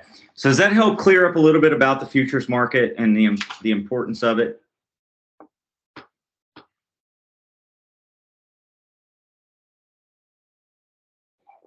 Well, since I came late, what I understood is the future market, it's like a safe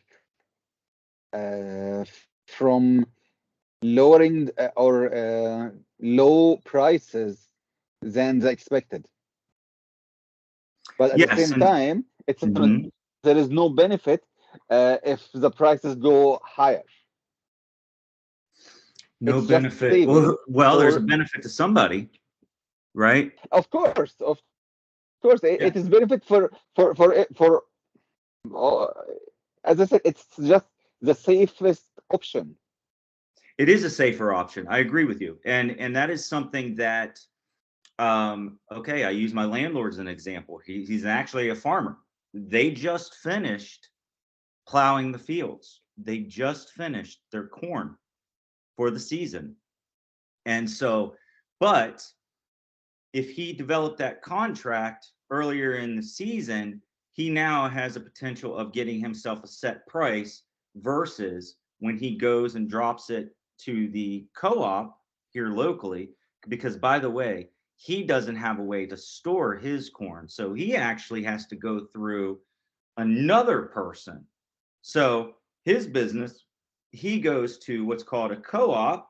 The co-op stores it. The co-op is the one then working with those companies, right? So they're setting up their futures contracts, but the contract he now is signed with the co-op, it's still based on that market. So he really has to pay attention to what's the going rate for the product and what kind of contract should he sign with that particular organization. Okay. Now that co-op, they're taking that risk by signing it to him back in the spring because we don't know what the weather's going to be like. But they're saying, hey, I'm going to guarantee you $50 a bushel, regardless of the price. And again, I'm just throwing that number out there. I don't know how much. I don't get into all that with his business. But that's exactly what this future is doing. And it's trying to keep that level. Okay. So obviously there's a way for, there's a chance he's going to lose, but there's also a chance he's going to gain depending on the yield prices. Okay. Now, here's an example of profits and losses on futures real quick. So we've got a June 2020 T-bond, a future contract that could be bought long or sold short on March 2020 for 176.5% of the face value of that particular bond. So to get into that though, the minimum contract was $100,000. So a position in one contract that could be taken at a price of 176,469. Okay. If the T-bond future falls to 175, so we've lost essentially almost 1% maybe the face value and the June expiration, the long position incurs a loss of $600 times the 100,000. Okay. I'm sorry. There's a loss of $600, while the short position incurs a gain of $600. So it depends on the position you took. Am I taking the long position on this? Am I taking the short position or the short? Okay. Long or short. So in this case, again, because it went down, I lost money because I looked at it from the long term. Whereas I took the short position, I gained 600. Okay. So vice versa could occur though, right? That's all of this. Again, it all depends on the fluctuation of the markets. So what are the margin requirements on future contracts? Brokerage firms require customers to post only a portion of the value of the futures and options contracts called an initial margin, which again, the one video talked about margins, anytime they request a trade. So what does that mean? It means the amount of the margin varies according to the type of contract traded and the quantity of future contracts traded. So again, it's going to vary between total contracts and quantity of contracts. So the number and the type. Okay. If losses on the customer's future positions occur and the level of the funds in the margin account drops below a stated level, i.e. the maintenance margin, okay, the customer receives what we call a margin call. All right. Now, futures are leveraged instruments, meaning traders post and maintain only a small portion of the value of their futures position in their accounts. So let's play this video. Again, I know I'm showing a lot of videos, but I'm trying to make sure This is clarified for you to understand what does this all mean. So let's look at margin real quick.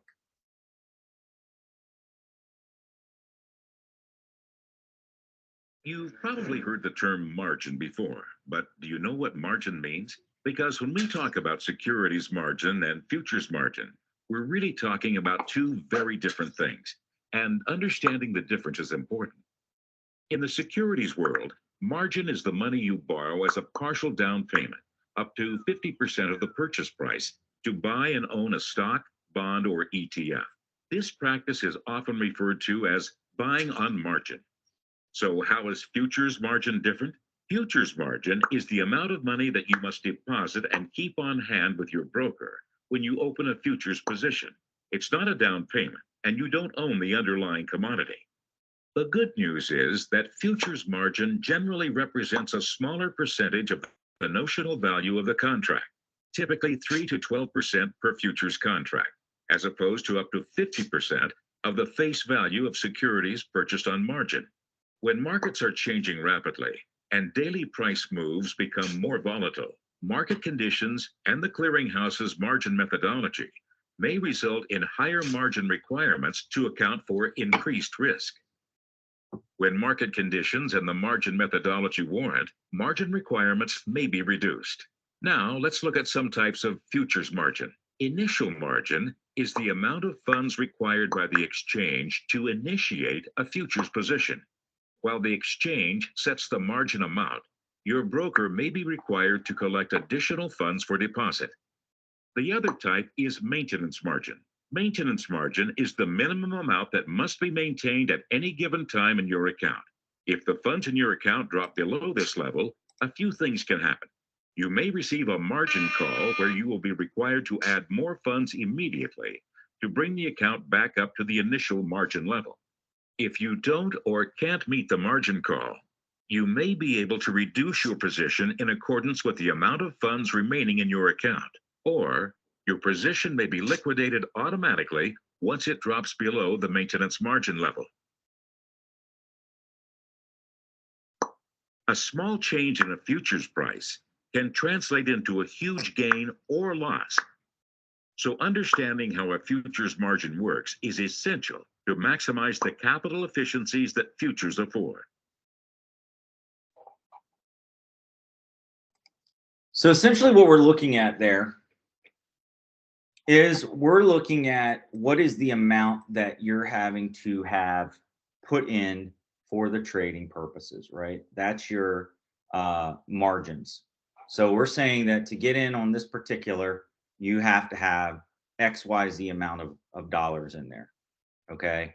Now, depending on how the market's doing, if it fluctuates to the period of maybe it's raised as far as that margin, you can put more money in, or you can leave it and maybe get less, we'll say less stock in something else.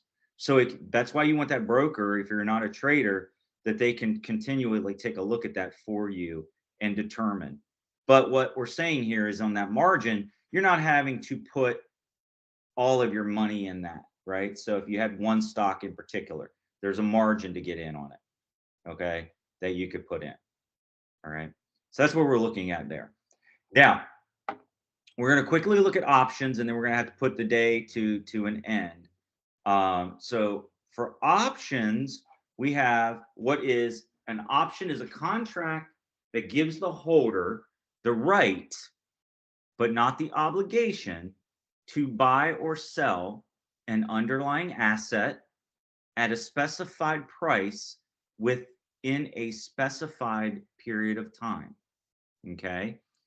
Now, we have two different options. There's one called the call option, which means the purchaser, you or me, we have the right to buy an underlying security, for example, a stock, at a pre-specified price, okay, the strike price.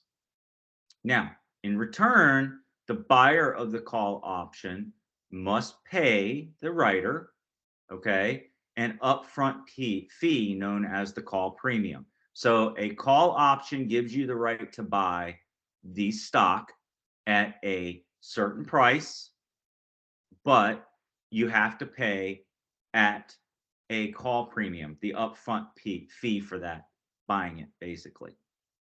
A put option, it's giving you the right to sell the stock at a pre-specified price to the writer of the put option, okay? Which means in return, the buyer of the put option must pay the writer the put premium. So again, let's look at that real quick. The put option is giving you, the buyer, the right to sell your stock at a pre-specified price to the writer of that option. So call option, you're buying at a price. Put option, you have the right to sell it at a specified price. Okay, it's essentially what we're talking about here. All right. So buying a call option. If we look here real quick. So here's the premium, it's at $1.30, right? This is the specified price. Okay. And this is talking about where the payoffs are and the losses, potential profit, potential losses. All right. This is your functions. All right. The call option, writing the call option. So this is where you purchased it. And if we're looking at the potential loss, this is where you could call the sale of it. That's what this is saying here, to basically close that stock, getting rid of it. If we're buying a put option, okay, we're able to have a better payoff function out to end up decreasing our loss here when we say we have that put option available. Okay, so that's what these are talking about for us. Now, I'm going to go ahead and end there because that's a lot I just covered with you guys on options, and I want to do a better job of clarifying that next week. So I want to put in that I'm going to start with options next week to clarify a little bit more of that. What I'm going to also do is, the good news is I'm going to go ahead and make the chapter 10 and 11 assignments. If you haven't already done them, I'll push those off another week on you because it's not fair that we didn't get to go through the material and for me to ask you to go ahead and do those for next week. Okay. I, again, want to be fair when it comes to that. Does anybody have any questions on any assignments before we end the class?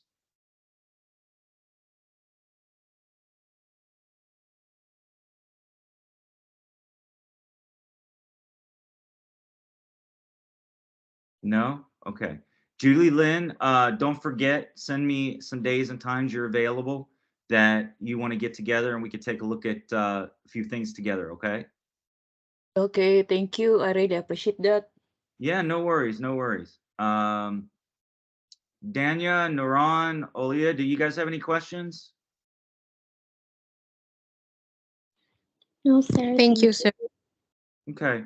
All right. Well, listen, everybody, please have a good day. Anything we went over that you're not sure of, please reach out to me and I'm happy to do clarification for you, especially when it comes to the assignments and such that you have coming due, or just in general. If I didn't do, again, as you guys know, I'm okay with being critiqued. So if there's something that I did not do a good job of explaining, please let me know if it's not being understood, okay? I want to make sure you understand the material. Okay. Thank you, Aaliyah. I appreciate that. All right, guys. Have a great evening where you might be, or morning and day, okay? I'll see you guys soon enough. Bye, everyone. Thank you, Thank you, Professor. sir. Bye. Goodbye. Thank you.